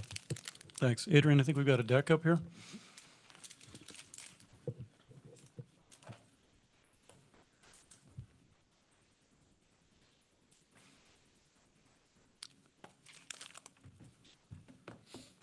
All right, thanks. So this is a supplement to the deck that I presented on last Board of Directors meeting and the CSC meeting relating to SB 540. So SB 540 is a Becker bill to change or at least create the opportunity for a change in the CAISO governance over two particular energy markets that the CAISO currently runs, the energy imbalance market, also known as the real-time market, and the day-ahead market, which under a broader proposal called the Pathways Initiative, would shift from being governed by a California governor-appointed board to a stakeholder board with a couple of other subsidiary boards providing input to that board. All right, so let's jump into kind of where we are today. That's the current electricity landscape. Next slide, please. All right, so just a level set on the geography. So right now, California is part of what's called the Western Interconnection. There are several interconnections. Perhaps most notably is ERCOT, which is a single state interconnection, Texas only, and that's why Texas is not subject to FERC jurisdiction. But the rest of the country is broken out into larger multi-state agglomerations physically, Eastern Interconnection and Western Interconnection being the two largest. If you look at the map on the far right-hand side, you'll see the major transmission backbones that extend throughout the West, interconnecting major load and generation centers across state lines. Next slide. Okay, so breaking the interconnects down a little bit more granularly, you'll see here that there are different flavors of independent system operators or regional transmission operators throughout the country. ERCOT, again, is its own single state entity, but in most places you have multi-state transmission operators, or in the case of SPP, a multi-state energy market. SPP is not actually a transmission operator. Particularly from the Midwest on out to the east, you have several very large multi-state regional transmission operators, MISO, PJM, New York ISO, and ISO New England. Out in California, we have CAISO, which is sort of a single state entity, but you'll see that there is some bleed over into Nevada. There's also some reach into both Arizona and actually into Mexico. CAISO is actually international, believe it or not. All right, next slide. Thank you. All right, so what does the CAISO do? I presented this slide last go around, but I'm going to present it again. So these boxes here represent the current scope of the CAISO's activities. And so these run on the left side through the transmission activities, through on the right side, the energy market activities. And so over on the left, you see things like transmission planning, which as the name implies, relates to how the ISO provides input to the utilities that actually build the transmission lines on which lines they should build. And then transmission system operation, again, as the name implies, that's operating the transmission system. So all of those wires that you saw back up on that first slide with the California and larger West map, those require somebody to oversee them and make sure that they are operating effectively. That's what the CAISO does, at least for a subset of those lines. Balancing authority functions likewise. Reliability coordination. So because the ISO operates in this larger interconnected grid, it has to physically play nice with its neighbors. And so that's the reliability coordination function. And then finally, we get to the energy markets, and these are what SB 540 addresses. So there's two distinct elements of the energy market operation for the ISO. There's the energy market operation, which is actually running the market, taking in the bids, and then going from the bids to the selection and ultimately the control of generation assets. And then there's setting the rules, which are the rules that everybody will play by when they participate in these markets. And they're distinct functions. The market rules essentially guide the market operation, but they don't have to be necessarily done by the same entity, which is where SB 540 comes in. All right, there's some other material here about the jurisdiction of the various folks, and that's also important. So right now, if you look at the first bullet there, right now the CAISO is a public nonprofit corporation created under California law, and it's subject to the Federal Energy Regulatory Commission's jurisdiction over all aspects of these boxes here. So the markets in particular are subject to FERC jurisdiction because they involve sales for resale. So the energy that's coming into the ISO markets is not being purchased by load, which would actually use the energy to operate machinery or do whatever it is that you want to do with your electricity. It's going to be resold to entities like AVA. And when there is a sale for resale, there is federal jurisdiction. That's what gives rise to the FERC's jurisdiction over the CAISO and the CAISO energy markets. In addition, the FERC has jurisdiction over interstate transmission, which is what gives it jurisdiction over the things to the left of the energy markets as well. The California Public Utilities Commission, so if you see that second to last bullet there, the California Public Utilities Commission controls the buy side. So the FERC has jurisdiction over the sell side. It has jurisdiction over the sales for resale, and has jurisdiction over the transmission side, the interstate transmission. The Public Utilities Commission, by contrast, has control over the buy side, so they can tell jurisdictional entities, such as AVA, what to buy. That's where things like the capacity market, the RA structure that Marie was talking about earlier today comes into play. All of that is being done at the behest of the California Public Utilities Commission because they're telling us what we need to buy. And then finally, there's a note about the CEC, which doesn't quite show up in the boxes, but is out there working primarily on siting for energy resources, utility scale energy resources. Okay, next slide. All right, so we're peeling off here those last two boxes because those are the ones that are impacted by SB 540. So right now there are two energy markets. The first bullet and the last bullet identify them. There's the Western Energy Imbalance Market, or the real-time market. That is where the ISO goes to pick up the last few increments of power that it will need to dispatch, to keep load and supply aligned. That's its ultimate function, but all of the energy in California actually goes through those ISO markets. Then there's the the day-ahead market and the extended day-ahead market. So the day-ahead market is the current day-ahead market. So this is where market participants put in their load based on forecasts for the following day. And then again, the real time kind of picks up the last few increments that you need to precisely match your load. And the extended day-ahead market is the day-ahead market, but now incorporating new and additional players from outside of California. Okay, next slide. Okay, so why is there a regional market? Well, the history of this is basically that there are some regions that have, in certain seasons, that have generation when they don't need it because the load isn't there, and vice versa. And so we saw throughout the 60s and 70s the development of those transmission lines in that first slide with the picture to essentially move hydroelectric energy from the Northwest to California during the summer, and then to move thermal generation from California to the Pacific Northwest in the winter, because the California loads tended to be things like air conditioning that we needed during the summer. Northwestern loads tended to be things like heating, which they needed during the winter.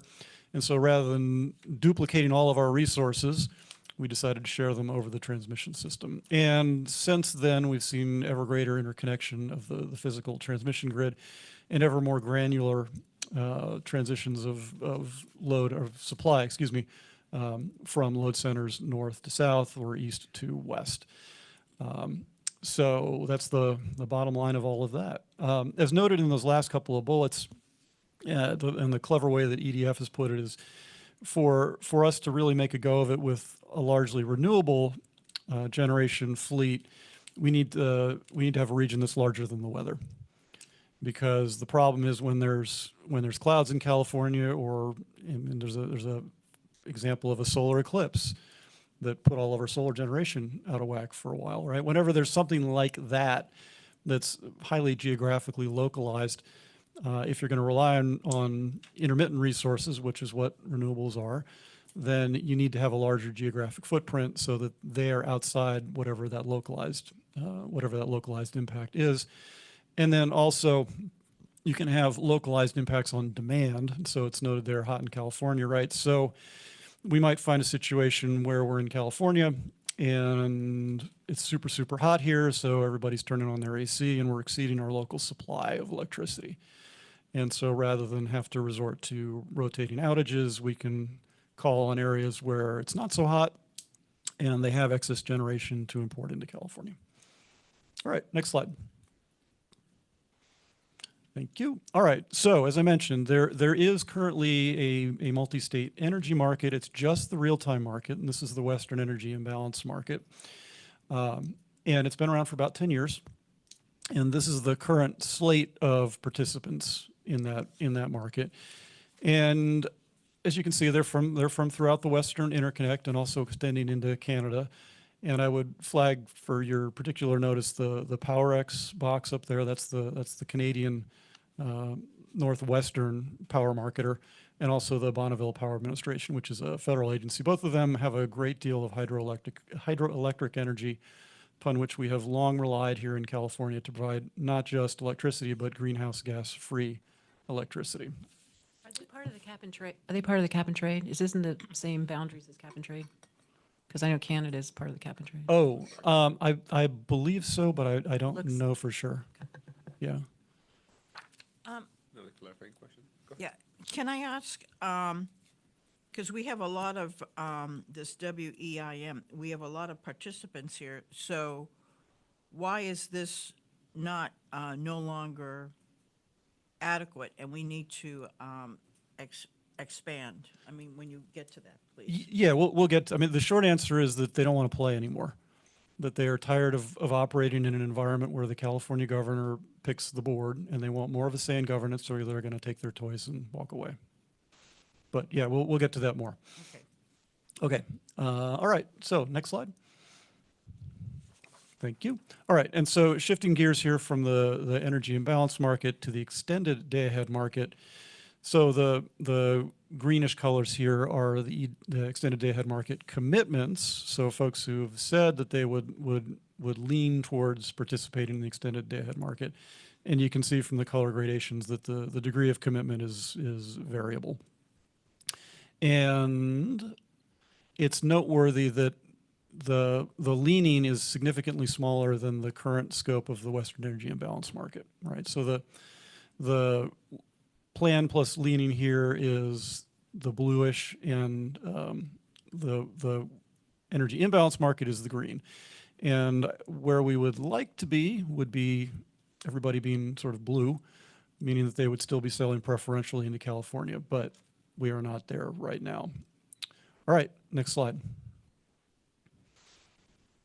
All right, so let's talk a little bit more about the FERC here. We're going to do a little sidebar. So as mentioned, the Cal ISO is FERC jurisdictional, both on the transmission and on the energy market side, which means that they have to submit all of their tariffs to these folks.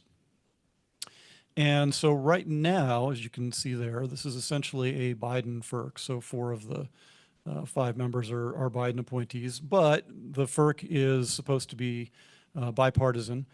And so you'll see that one of the Biden appointees has an R by her name there, Lindsay C. One of the Biden appointees, I forget which one, terms out mid-year, so it'll flip from being Biden appointees majority to Republican majority, albeit one of them a Biden appointee. But this is the current composition of the FERC. All right, next slide, please.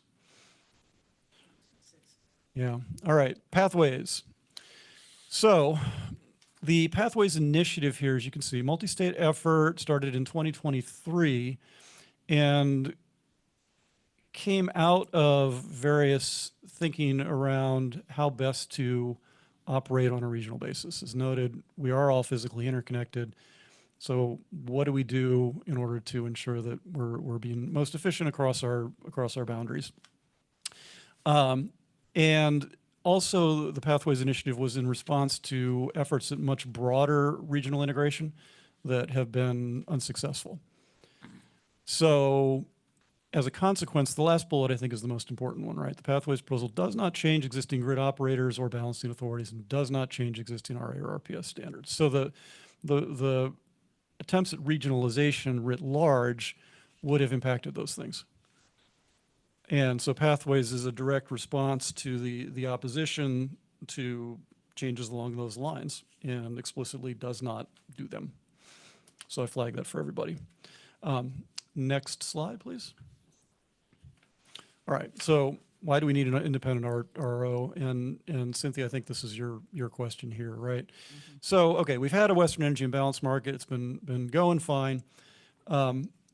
But there has always been an unhappiness on the part of the non-California participants, which is, as you saw from the picture there, a lot of folks, with having to play by rules that are, at least in the first instance, subject to a California-appointed governing board's decision on whether to submit them to the FERC or not.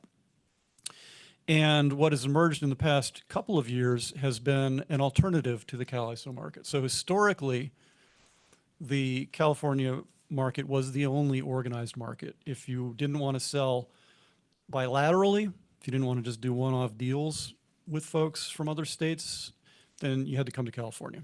So California was the only game in town, and they essentially had to take it or leave it with respect to the governance. And they took it, but never liked it. And now they have somewhere else to go.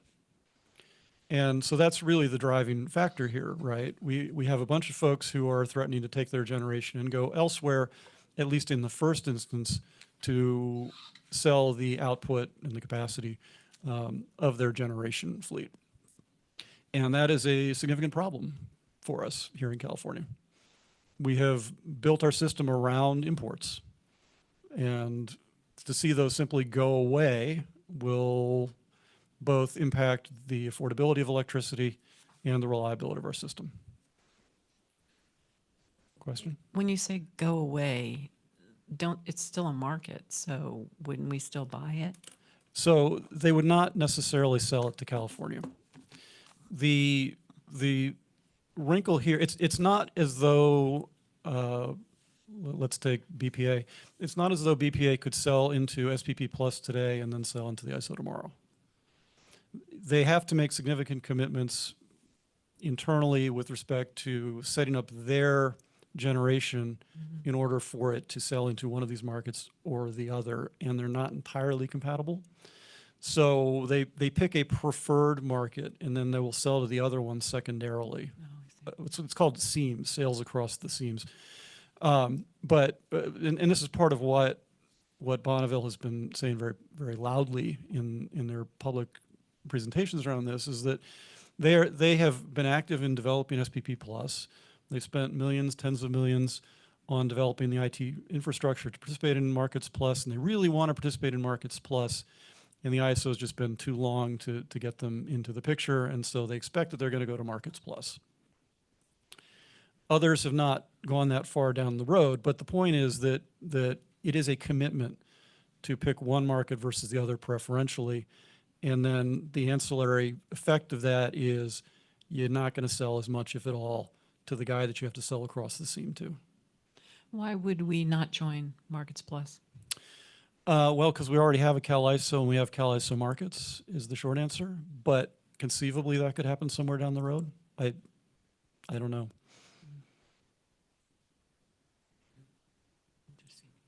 Yep. Okay. Another question? Just going to throw a little. What wouldn't competitiveness lower the rates over time? I mean, a fight to sell, wouldn't that lower rates across these organizations? Well, more supply, all else equal, means lower rates. Yeah, which is the driver here, right? That we want more supply, and so if we can let them have more say in the governance, then they'll be more likely to sell to us, which will lower price. But I don't think that quite is what you're asking. Well, I mean, Markets Plus would essentially pit one against the other is what I mean, you know, more segregation would pit one against the other. I'm not saying that it's the right thing. I'm just wondering if more competition would lower rates for consumers. Oh. Well, no, because there's no provision for California to buy from Markets Plus right now. For California, right? Right. Okay. Well, Yeah, thank you. yeah. The problem is that it's hard, it's technologically challenging, it's expensive to buy from one market or sell into one market versus another. You essentially have to you pick one. It's pretty volatile, and we don't know how much we're going to have. So it's not like we have 50 things on the shelf and we're competing. It's a different kind of competition. So It sounds like you're saying, why don't we get Markets Plus and this new regional operator to compete? Yeah, So we get cheaper prices. And what sounds like you're saying is the plugs and the connections are hard to make. So you got to decide up front whether you're going to connect to Markets Plus or to this new regional operator or to Cal ISO. Dominic, did you want to jump in? I'll jump in real quick because I think I understand what you're asking. I think the analogy would be there'd be two different, like if you're talking about shopping at a grocery store for competing prices, this would be two different stores across town, essentially. There's not, it'd be harder, you can't shop for both simultaneously because it's two separate markets that you have to have the hardware to be able to participate in, great, essentially. great. Yeah. And the Hope reason that I'm helps. asking is not because I don't support this. It's just, you know, I want to examine that for everybody concerned. I want to see lower rates. That's one of the highest priorities in my head. And if the question does come up, if we're going to have Markets Plus, that it would help that situation, then, you know, somebody might support that. But, you know, I'm not saying that. I just needed a little clarification. Okay, Thank you. sure thing. Okay, ask a clarifying question to make sure you're saying the lowest cost, but do you really care about the renewability and the type of electricity that we're bringing in? Yeah, exactly. That is a great point. Yeah, so, you know, California obviously is moving towards a very a high goal for renewables, and we want to see everybody follow that. You know, somebody in Montana that's, you know, out in the middle of a field somewhere to somewhere down in Southern California who's got free swimming pools. But, you know, if we could go more towards renewable by shifting to more California projects, and then that's a great thing. But if the market is already starting to shift under our feet. As far as I'm just learning the nomenclature, I'm sorry, but you know, we have to do something, and this does seem to be. And I did go to the SB 540 presentation given by the Cal Markets folks. Cal CCA? Yes. Okay. Thank you. Yep. And it's all these acronyms. Alphabet soup. And they did a fantastic presentation. did, I would encourage anybody to go look at it. They really are a good set of folks, very involved and working very hard. I didn't see anything to doubt them, but it was a very good presentation. Thank you. It was. Thank you, Vice Chair. Other comments or questions, just to clarify? Are we going to go through 40 slides? I'm just looking at the Oh, presentation. sorry, no. I wasn't intending it, and clearly you guys are about at a place where you would like to have a deeper conversation about this. So maybe I should just cut to the chase here. I have a clarifying question before you do. Okay. On slide 7, you say that the WEAM is operated by CAISO and its rules are governed by CAISO and the Western Energy Market governing body. So why not just expand WEAM to do the day ahead and maybe add on a few more bodies to the governing board. Yeah, that's essentially what Pathways does. Yeah. The real crux of this is, says, what does SB 540 do? All right, what SB 540 does is it allows the ISO to cleave off just the energy market rules box. Okay, it would continue to be the energy market operator, but it cleaves off the energy market rules box to a new, this is the RO, to a new regional organization that would set the rules. And then ideally, all of the folks who are currently participating in the Western Energy Imbalance Market would join the enhanced day-ahead, extended day-ahead market. Right, that's the concept. The problem is that right now, and this goes back to the slide with the blue and the green that we had a moment ago.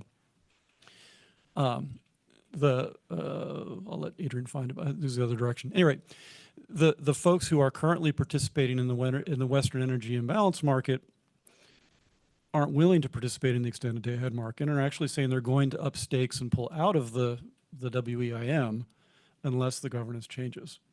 So conceptually, the idea is to do what you're describing, to shift the EDAM and the Western Energy Imbalance Market off to its side, and have everybody who's doing one do both.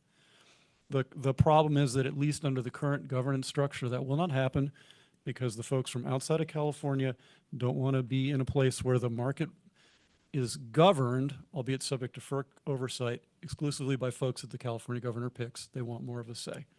And so 540 advances that ball. It makes it possible for the ISO to carve off that chunk of what it does right now and hand it over to somebody who has a board that's not appointed by the California governor. That's all that SB 540 does. And ideally, some or all of these folks, sorry, Cynthia, some or all of these folks who are right now in the green will shift over to being in the blue, and the people who are in the WEIM will stay in the WEIM. So if it's if it's the market only, so does PJM, do they have the same box of market, or do they have the whole thing that the CAISO has? I mean, that whole box you showed, that all the roles that CAISO has, are they similar to, is what we're proposing similar to PJM? in that way? No. So PJM, PJM is an RTO. So the ISO, interestingly, is not currently an RTO, even though it extends beyond beyond California's boundaries in a few places. California is an ISO. PJM is an RTO. So critically to this conversation, PJM is already a multi-state entity. And all of those boxes, let's go back to the box slide for a second here. Yeah. So all of those boxes in PJM is responsible for across all of the states, all of the areas within its participation. So like all of the transmission is multi-state transmission, right? The balancing authority functions. None of that is currently the case for the ISO, the Cal ISO. Additionally, PJM has not just energy markets, but capacity markets. So it has all of these boxes plus another one for capacity. We don't have a capacity market here. We do RA, which is not a centralized market. It's bilateral transactions. So PJM actually has quite a bit more than just here, broader footprint, additional market. Because the thing that I have been reading about PJM, and that's Pennsylvania, New Jersey, and Maryland, and it's an RTO, I guess. It's an RTO. And I've been reading about Maryland. Pennsylvania wants to drop out of it, and they've been struggling with this for a while. And Maryland is being hit with these incredibly expensive bills, and the rates are going up for these guys. They're incredibly high. So I'm wondering, it'd be interesting to know, or I think it's important to know, are we getting ourselves into something that people are bucking up against?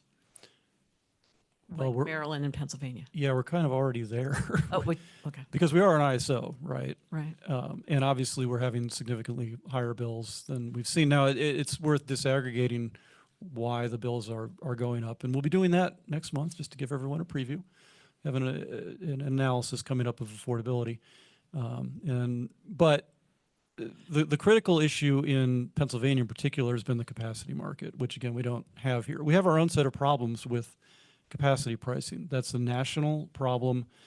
It's not purely a function of the market operation, but it's not why we're having a problem here, and it wouldn't be under 540 either, because 540 doesn't contemplate a capacity market.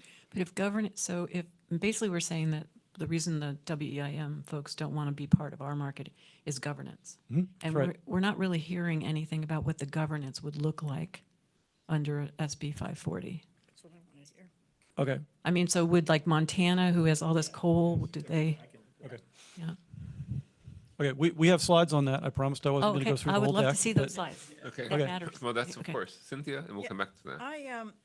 You said that the new body would be in charge of the rules, and I, And keep your mic, please. Oh, We I'm can hear- sorry. You can Yes, bring it thank closer you. to yourself.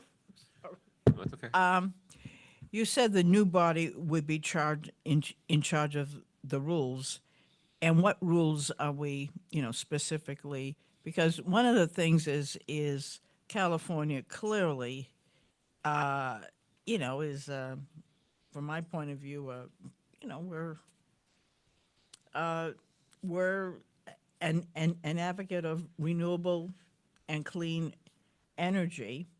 And yes, I can see opening up markets, but at what cost?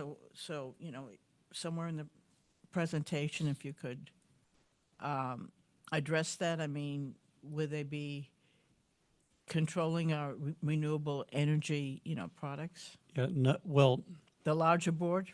so generally, no. The control would solely be over the energy markets. And so renewable energy is bid into those markets. And so insofar as the renewable energy has to comport with those energy market requirements when it's bid in, then yes, there is some say in how renewable energy is bid. But I don't think that's really what you're asking about. I think you're asking primarily about the RPS requirements and the requirements that organizations such as ours procure renewable energy along a timeline to zero emissions. And none of that is impacted by the energy markets at all. And this is harking back to some of Marie's presentation. There's also a capacity element to procurement of renewable resources, and none of that is impacted by SB 540. Again, these are solely energy markets and solely very, very, very short-term energy markets, day ahead, real time. And so the procurement that we do, like the contracts that are coming here, capacity contracts, long-term contracts, not impacted by what's going on over in the real-time market, except for the energy pricing, which, again, we're not doing energy with these deals. So not really seeing a connection between anything in SB 540 or in these real-time energy markets, the governance of which would shift that would impact renewable procurement. Would it impact California renewable policy? No. How about the cap and trade? Nope. And ancillary to that, we're still subject to the state. So again, state controls the buy side, and this is kind of the critical point around the jurisdictional questions that you're raising. State can tell us and all of the other jurisdictional entities what to buy or not to buy, regardless of how they're priced at the wholesale level, which is FERC's prerogative today, would be FERC's prerogative tomorrow if SB 540 goes forward, or will be FERC's prerogative if SB 540 dies, right? FERC controls the sell side, but the state controls the buy side. And so the things that we're talking about, the RPS, the EPS, right, which is the emissions portfolio standard, which effectively prohibits us from buying coal, the RA standards, all of that is buy side, and all that is state jurisdictional, and that is not impacted by what we're talking about here today with SB 540. If I could pause for a second, I do want to come back to your question about what would the governance look like, and Dominic, can you point Adrian to the slides? Yeah, slides 20 and 21, where it says Pathways Step 2 Final Proposal, the key provisions. This is really just a high-level sort of summary of what, it's like a 120-page document that the Pathways Initiative released. So if you if you have time, you want to flip through that, go ahead. But this is sort of what we've gleaned out of it that gives you the high level details of what that organization would look like under the proposal. Right. Right. And while folks are digesting that, I did want to also flag a recent development, which was the FERC's approval of the, they're called the jump ball provisions of the Western Energy Imbalance Market and the extended day ahead market. That's on slide 17, Adrian, if you want to go. Yeah. Well, let's let him sit on this for a second. I just want to make sure I caught it before we moved on. There are a couple things I did want to just draw your attention to with the FERC order. First, that the FERC was acting on a CAISO submittal that had been put forward by the current California governor-appointed board. So it's worth noting that the administration is behind Pathways, and the FERC order expressly alludes to the Pathways Initiative in approving the CAISO's filing. It's also a reminder, just to hammer home the point, that even today the CAISO and these markets are FERC jurisdictional.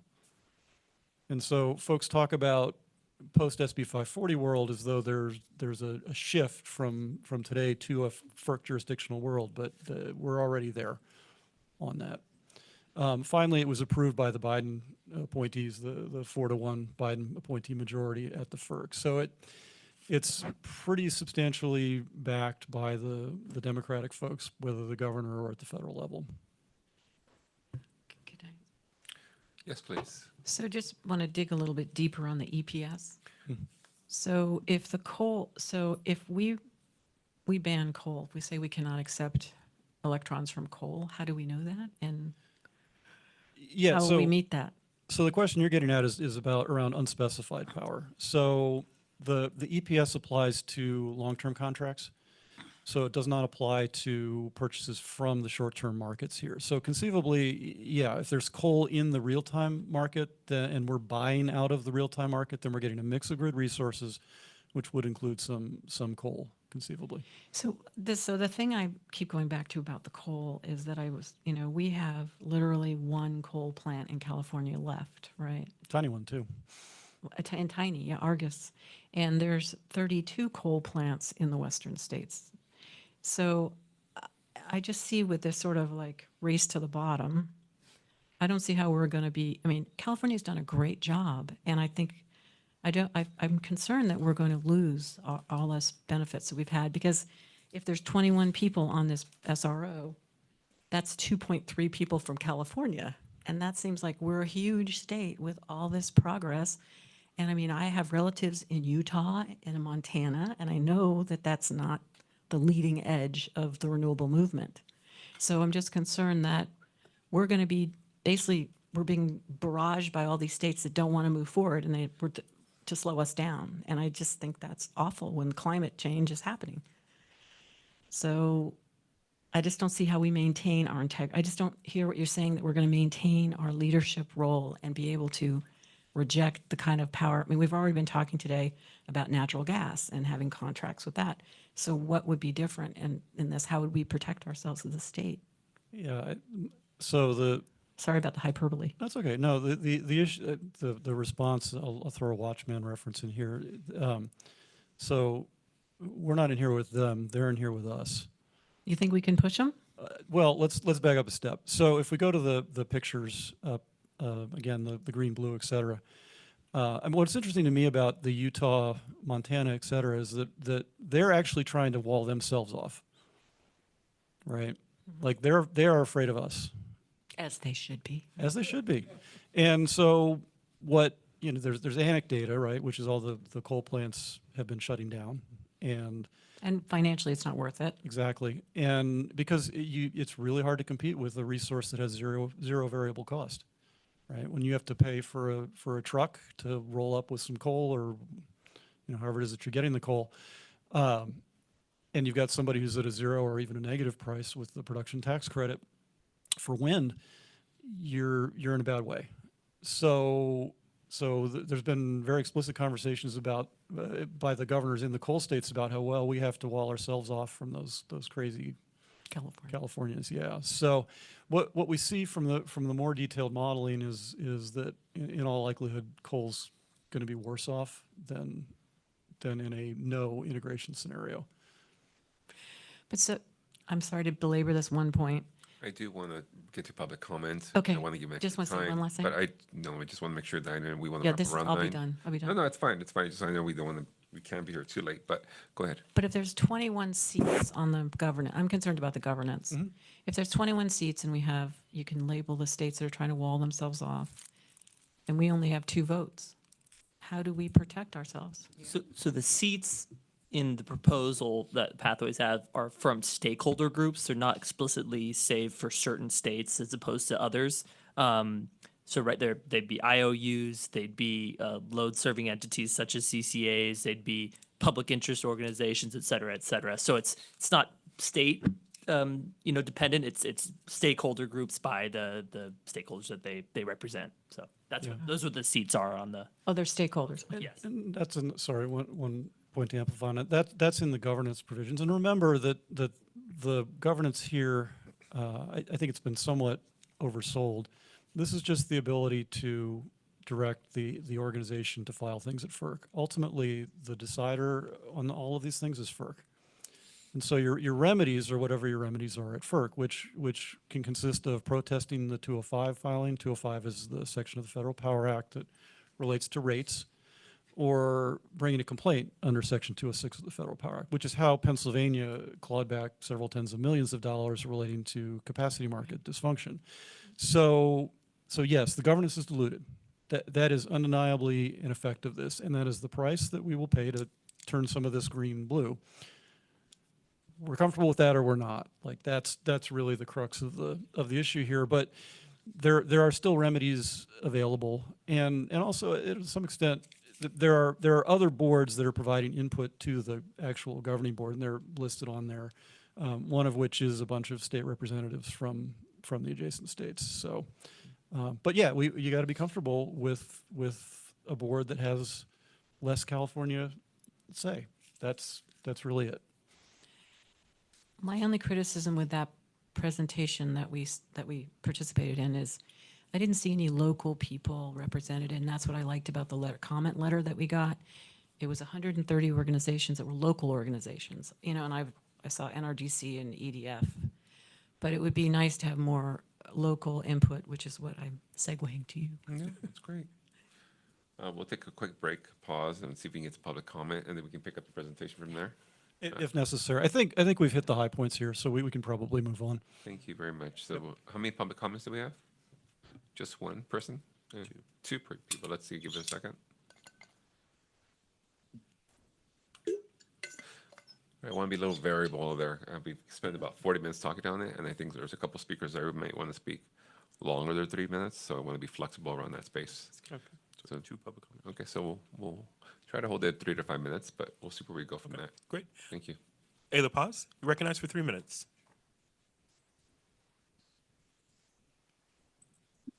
Yeah, hi, everyone. Ayla Paz with Local Clean Energy Alliance.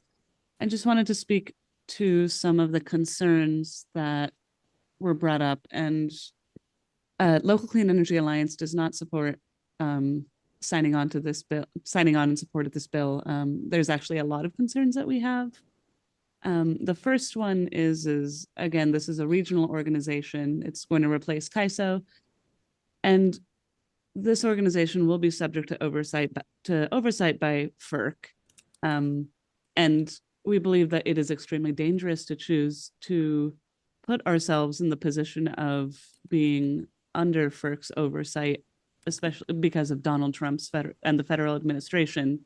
In 2018, President Trump made it clear that he wanted to push states to accept coal, and that failed, but he has made it clear that he has not abandoned that promise to bring back coal and to push. And FERC would have the authority to mandate that California, as part of the regional system, would take coal, which would be very concerning. Also, if this passes, California would lose a lot of important state safeguards that were established with CAISO. CAISO is a public benefit corporation serving only California and are legally required to consider society and the environment in addition to profit. And because it was a public benefit corporation, it was possible for there to be a lot of more protections added to the Public Utilities Code. And SB 540 being an independent regional organization would be a Delaware corporation in contrast to CAISO. And Delaware corporations are for-profit, beholden to investors that are not required to publicly disclose a lot of information. And so that would really be concerning. And it would have serious consequences on California's drive for clean energy. I think coming up on a minute here, but I think last but not least, the savings are all estimates, and these estimates, actual savings would not be realized until 7 years after the organization would be operating. And it would be there's a wild range of possible savings. You know, in the best case scenarios, we see a savings of 800 million in savings for California, which is a little over 1% of California utility bills. In a different scenario, there might be 112 million or 0.2% of California utility bills. And so the main point here is that there's just a lot of risks and a lot of unknowns in SB 540. And so Local Clean Energy Alliance really wants to advocate that AVA not sign on in support of this bill. Thank you. Thank you. Audrey Ichinose, recognized for 3 minutes. Okay. Thank you. It's Audrey Ichinose. People's Clean Energy Alliance and the California Alliance for Community Energy. When the board deferred its vote last month, most directors felt that they didn't know enough about the Pathways proposal. So tonight, let's ask, what more have we learned about it? And here are, in my opinion, two noteworthy pieces of information. One concerns the California's commitment to 100% clean energy. We know more about the 10 other states that California would be yoked to in the new regional market. 5 of the states, Idaho, Montana, Arizona, Wyoming, and Utah, have no commitment to clean energy, and many do not even acknowledge climate change. Indeed, some of these states are already extending the life of their coal-fired plants.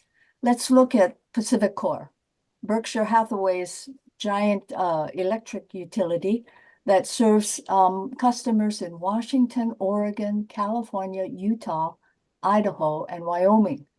Though it provides renewable energy, like large hydro, it also provides much coal-fired power as well. It announced right after Trump's inauguration that they were not retiring their coal-fired Utah power plants and plan to run these, which are economically inefficient, indefinitely. And I think they expect a Trump subsidy. The second point to make is concerns the threat to California's energy independence. FERC's new Trump-backed chair is Mark Christie, who has already indicated publicly that FERC will submit all of its directives to the new energy czar, Doug Burgum, as Trump has ordered. With the administrative power, thus all lined up behind Trump, I feel for California. California wouldn't stand a chance in the new regional market proposed by SB 540. So I really hope that the CAC recommends to AVA's board to vote no on supporting this ill-conceived and very risky bill. Thank you. Thank you. There are no further hands raised at this time. Thank you very much. And thank you very much for the public. I think there are some concerns still I'm hearing around the concern about the regional market losing control. And I think speaking to the nonprofit entity in the Delaware Corporation, I think those were some questions that were raised in the letter as well as the savings seeming that they're in the millions, but not significant enough. I don't know if Todd, you want to speak to those concerns? Sure, I'll speak to the Delaware Corporation one first. The Pathways Initiative, well, not all Delaware corporations are for-profit corporations.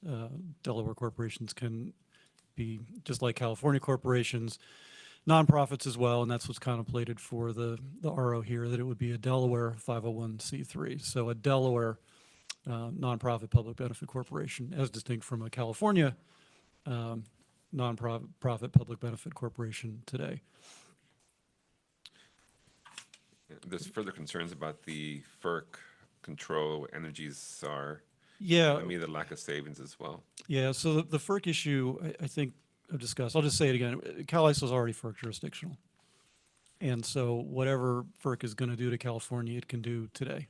Those markets are fully subject to FERC's jurisdiction, and if they want to undertake a rulemaking and cram coal down on us, they can do that today, just like they could do it tomorrow. Isn't there an argument, though, that we have special protections here? I mean, they mentioned the section 345.5 or similar section. Does that have any reliance or any protections here? Well, that's the state law provision that only can apply if it's a California corporation. So I view the removal of that as a technical requirement because this RO would not be a California corporation. That said, the bill has a number of prerequisites to joining, which essentially dovetail with the 345.5 requirements. So if we're not seeing in the new governance parallel requirements for the board, then we could elect not to join. The CalISO could elect not to join. So I don't see that as a major issue. It's true, 345.5 would not apply, but again, it really can't because the RO would not be a California corporation. So the bill addresses that in this other way. On the savings, I appreciate that the amount of money here is huge, such that tens or hundreds of millions of dollars can be treated as noise, but I'd take $800 million a year any day.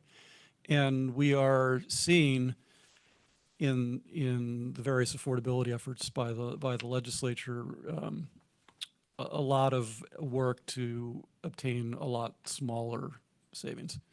So it's true again, it's not a huge percentage in the scheme of things, but a percentage point here, a percentage point there, pretty soon you're talking real percentages. And it is a very, very large absolute dollar number. Understood. And then I know that we've mentioned about guardrails and the ripcord. And I think once you're in the organization, I understand it's maybe cost prohibitive because the setup and changes. How likely is it that if California wants to pull out and go back into being independent, that's going to be possible? It's probably like in a small percentage. Yeah, I don't rate that as a likely scenario, frankly. And I think PJM, they said it was like 9 years. Yeah, I don't rate that as a Get out. likely scenario. It's certainly a possibility. Much of this is attempting to disprove negatives. Hopefully it's beside the point at that. Yeah.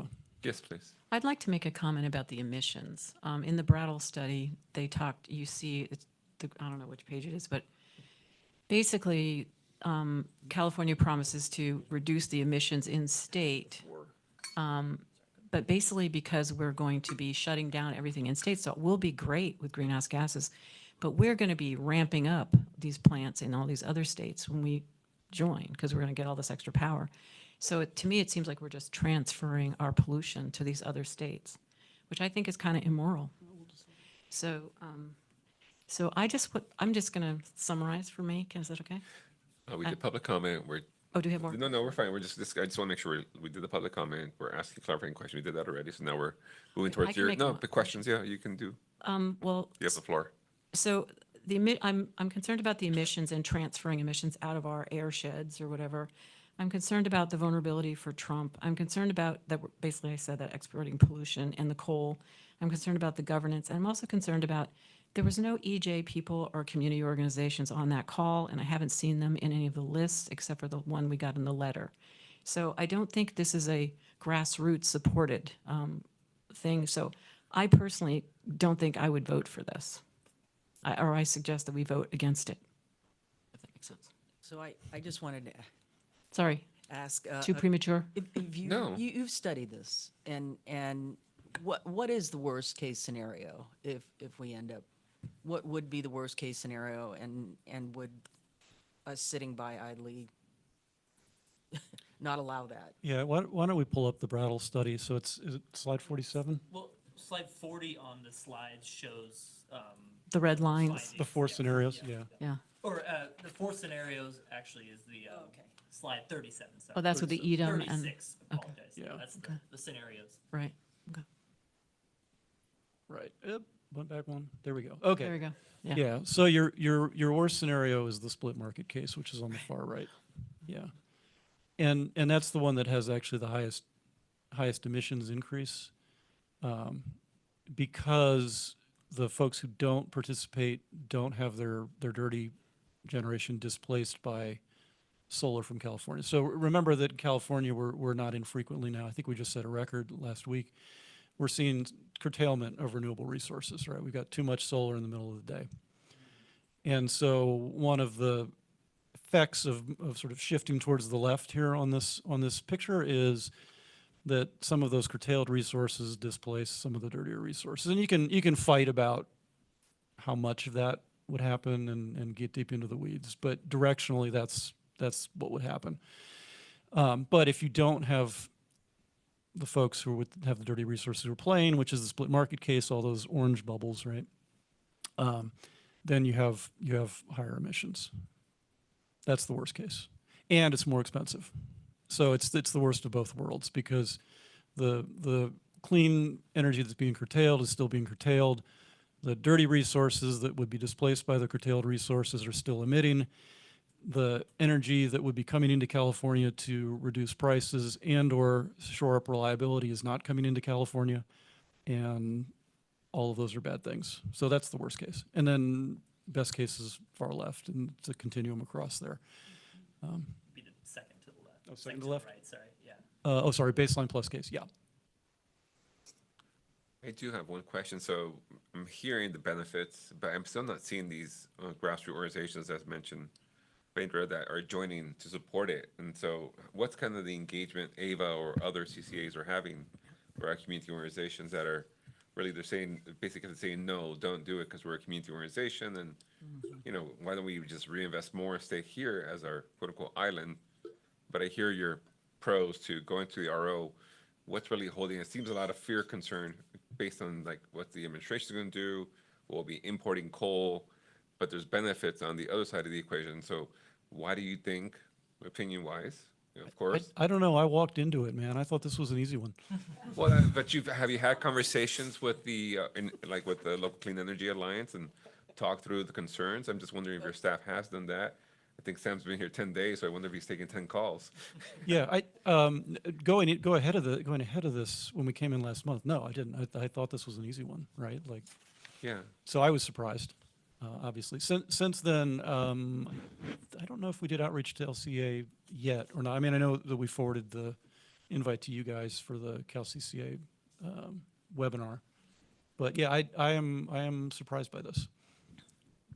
In addition, we have had good conversations with EDF as well as Sierra Club and others. I'd say that conversations are ongoing, is the honest truth. Yeah. We're in process. Yeah, and UCS is supportive of it, and EDF signed on, right? so yeah, well, EDF was signed a on. sponsor. So at least from where we were sitting, like, the enviros are on board. It's not what folks had previously opposed, which is what I've been going through on this, right? Like the prior legislation, the regionalization legislation, for example, would have directly impacted what universe of resources could count for RPS purposes, and this doesn't have any of that. And so it seemed like it took all of the things out that would trouble the folks who would not like this, but clearly that was not the case. Sorry, Jim, you had a question or a comment? And then Cynthia? Yeah. And do you have other comments by staff, or we're good right now? No, okay, Jim. I'm using first names today, as you notice. I just made it easier, more informal. This seems like, to me, this seemed like a really hard sell. And with limited time offer for legislation, and the legislation stuff, as you pointed out earlier, is another several months. And so when I'm faced with a hard sell, it's like, why? What's going on? And I get a little skeptical about it. Who's behind it? What do they gain? And you're saying that BPA is threatening to take its marbles and go play somewhere else. But then I looked at the launch committee, and there were no local environmental advocacy groups. And to your point about the Sierra Club, the state Sierra Club, the Energy Committee on the state Sierra Club is very concerned about SB 540, whereas the national one supports it. So even in the Sierra Club, there's like, Because they're Californians. Because we're, yeah, and then the labor union behind it is IBEW, and it's the outside locals of IBEW, not the inside ones. So they work for the IOUs, and they nearly always support the IOUs, unless it's, of course, threatening their members. And the last one threatened their members, and this version of Pathways has been changed to support their members, so now they support it.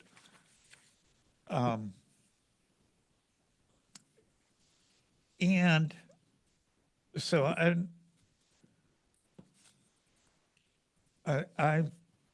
have trouble supporting this in the sense that it's being pushed on to the locals, environmental groups and the local EJ groups in California, and they weren't invited into the launch committee early on. And also from what you say is it may not have that big of effect on Ava's operation. We don't, this is the day ahead market and the imbalance market. It's not our main, meat and potatoes sort of purchasing. So, and then even more upsetting is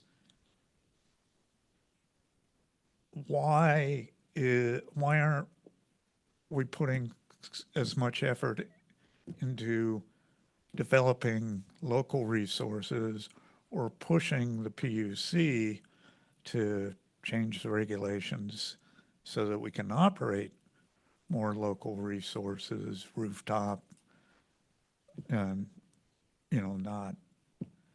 not rely so much on, far off purchases. So, and I don't think Ava's position is going to affect it, the decision one way or another.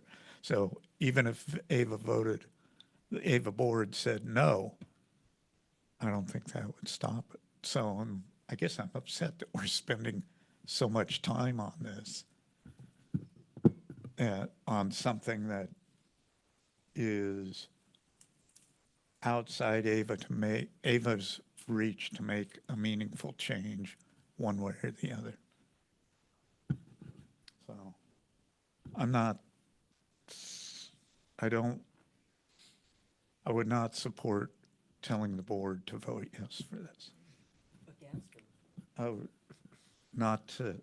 I would ask them to not support this.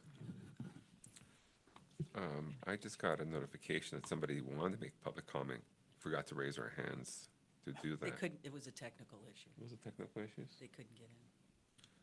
So I hear where we're calling, and I haven't heard a motion. Do you mind if we open the public comment one more time, just to see it? Because I think there was one person, I think they wanted to raise their hand, they could not, so I just got notified of that. We'll have one comment. Sure. I think it should be Jennifer Tanner. Yes. Jennifer Tanner, you're recognized for 3 minutes. Hold on just 1 second. Thank you for the robust comments and thought process here. Can you hear me? Yes. Wonderful. Thank you so much. Yeah, okay. Jennifer Tanner of Indivisible Green Team, the environmental arm of Indivisible California. We have a coalition of 130 local organizations opposed to SB 540. Thank you for letting me speak. We believe CalCCA made a mistake to choose to support SB 540, which gives control over our energy away to a regional organization that will answer to Trump's FERC and not to California. Pathway proponents stress that we are already under FERC, and they say it will be the same when we are in a regional operator, but it's not true. Right now, we have PUC code 345.5B, which protects the public health and environment and demands that rates are affordable. SB 540 gets rid of that immediately. And this is the first time I know of that the legislature would grant such a sweeping dismissal of all public health and environmental laws to a regional organization about which we know nothing, except it will run our electricity markets. Now, California has special protections as a single state RO regional operator, and we would lose those protections if we move to a multi-state RO. And the RO or any litigants could use this opening to override our RPS and bring coal power to California. The SB 540 supposed guardrails to protect our precious SB 100 climate goals will not stand up in court. We will be open to lawsuits from any member of the RO for years with no happy outcome assured. And the justification to give this giveaway of our control is for lower costs. But the Brattle Group's erroneous study, which they now admit and they're already planning to update, has 3 huge errors. They used the mistaken assumption that all 10 states will join the Pathways RO for a possible 800 million savings, but many are joining a different RO, which leaves only the split market option, which is only 300 million. And in a single price auction, no one pays the production costs. They pay the final auction price, in which the highest price is paid to all successful bidders. So that number 300 million is not accurate at all. In fact, there may be no savings for CCAs. And most important, they did not include the transmission cost of building transmission lines from California to the coal plants. And it would likely make consumer costs even more expensive than they are now. And that makes the whole point moot. So even if possibly the rates for CCAs may be a little less, the cost for the ratepayers will be higher because of the added costs by the IOUs for building the transmission lines. This is not a win, and it has not been included in the CCA thinking. And there are many other things wrong with this bill. You can't get out. History shows us that no matter what we're promised, and the RO can actually change its mind. And we don't even know who we're turning our energy over to. And of all the times to do this, when Trump is president, it's actually insane. And we don't need it. That's the kicker. We don't need it. We have so many long-term contracts. The fear you're being given is not true. We own half of Palo Verde and as Arizona's largest nuclear. And yes, we will have problems like PJM, regardless of what you've been told. So we would like the Citizens Advisory Committee to tell the AVA board to vote no on SB 540, and I would be happy to answer any questions of anything you've spoken about. Thank you so very much. Thank you very much. No further hands raised. Indra? I'd like to make a motion that we reject this proposition, or that we advise the board to not to vote no on this. And I'll second the motion. We have a first and second. Other discussions, comments, questions? I also just wanted to mention, I'm terrified of FERC right now. I believe that in 2026, when it turns Republican, I feel that we're at great risk. California has a big target painted on it, and it's just, it terrifies me. So I wanted to also mention that, although I really appreciate all the efforts made and the thought put into this, I also will most likely reject it. Thank you.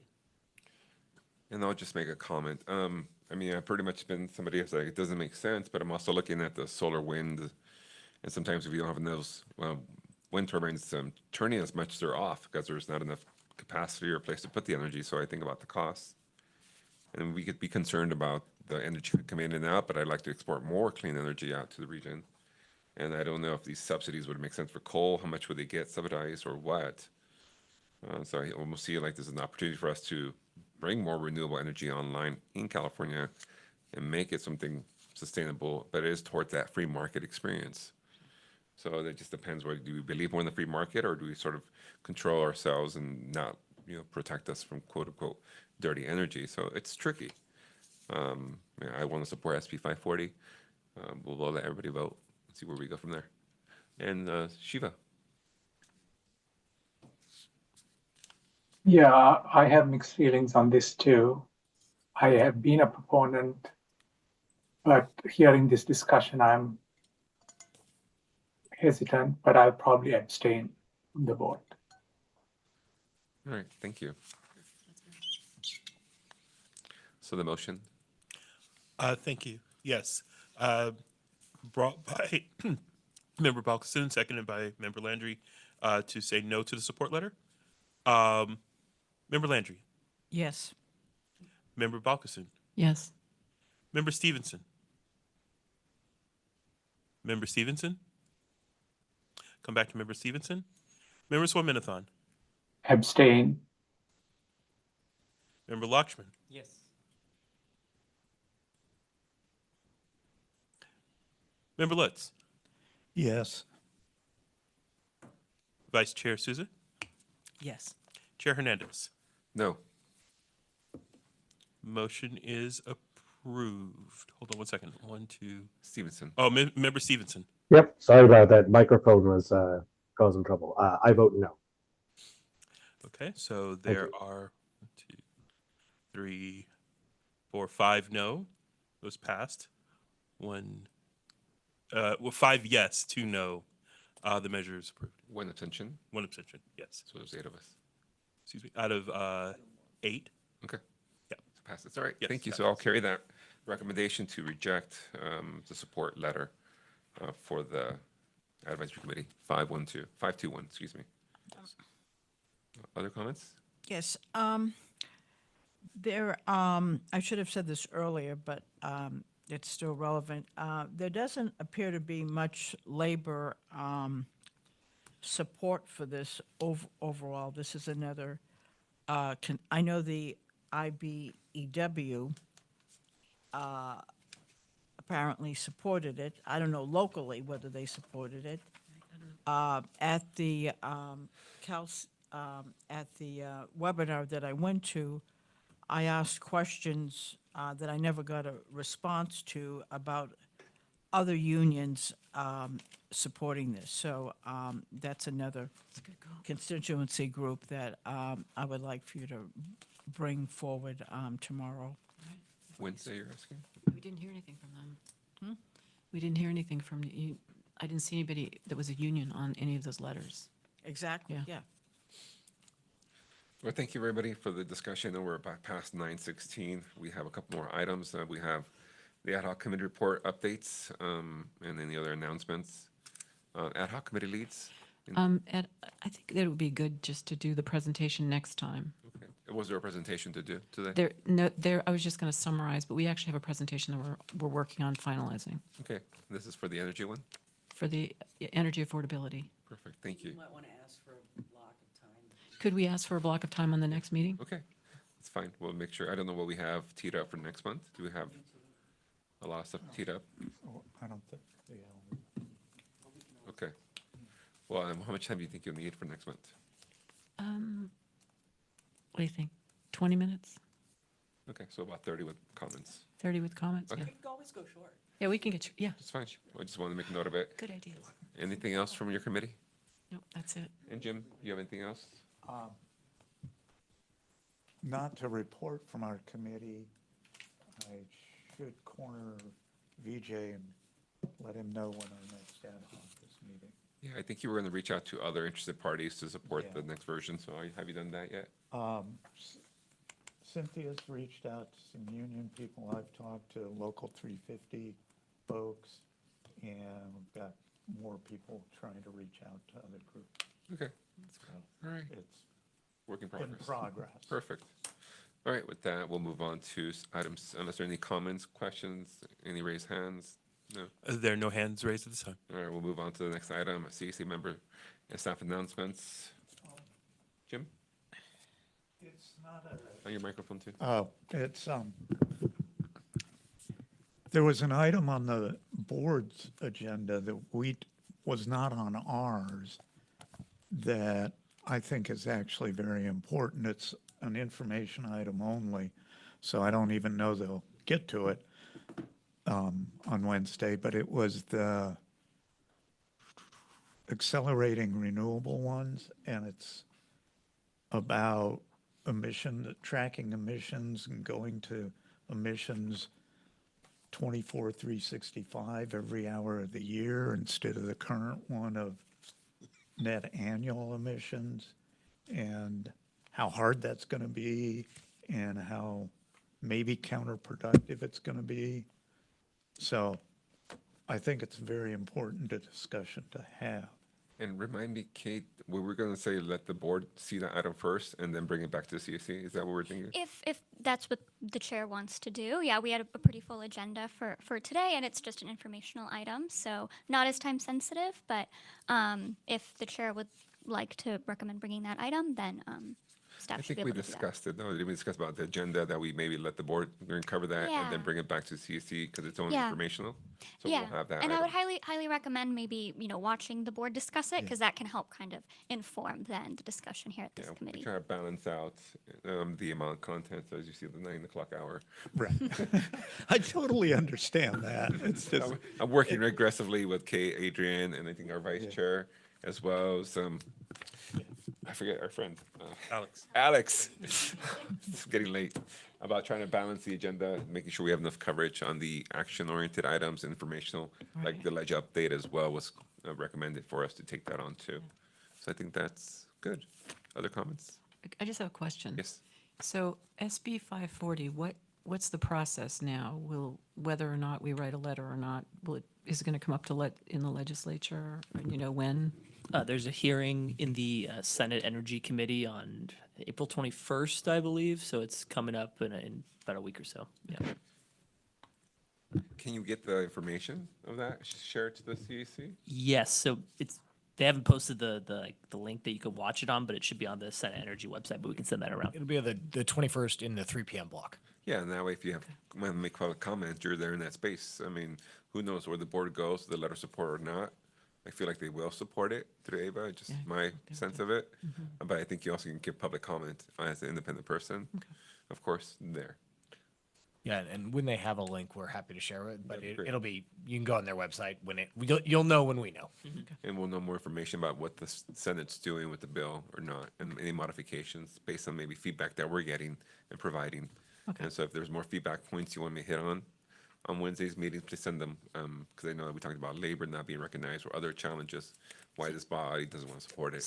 We should send that to If you want to the email board. it to me, I can sort of read off that too. Okay, cool. So we'll do that. Okay, so anything from staff? Sorry, I'm looking at y'all, but I'm looking over here too. All right, anything? Okay, cool. So with that, we can adjourn to the next meeting, Monday, May 19th, getting late, 6 p.m. here at this fabulously controlled AV solution. Thanks again for getting us wired up. Until then, we'll see you next month for some of y'all. Thank you. Thank you. Thank you. Everybody, thank you. Good night. Good night.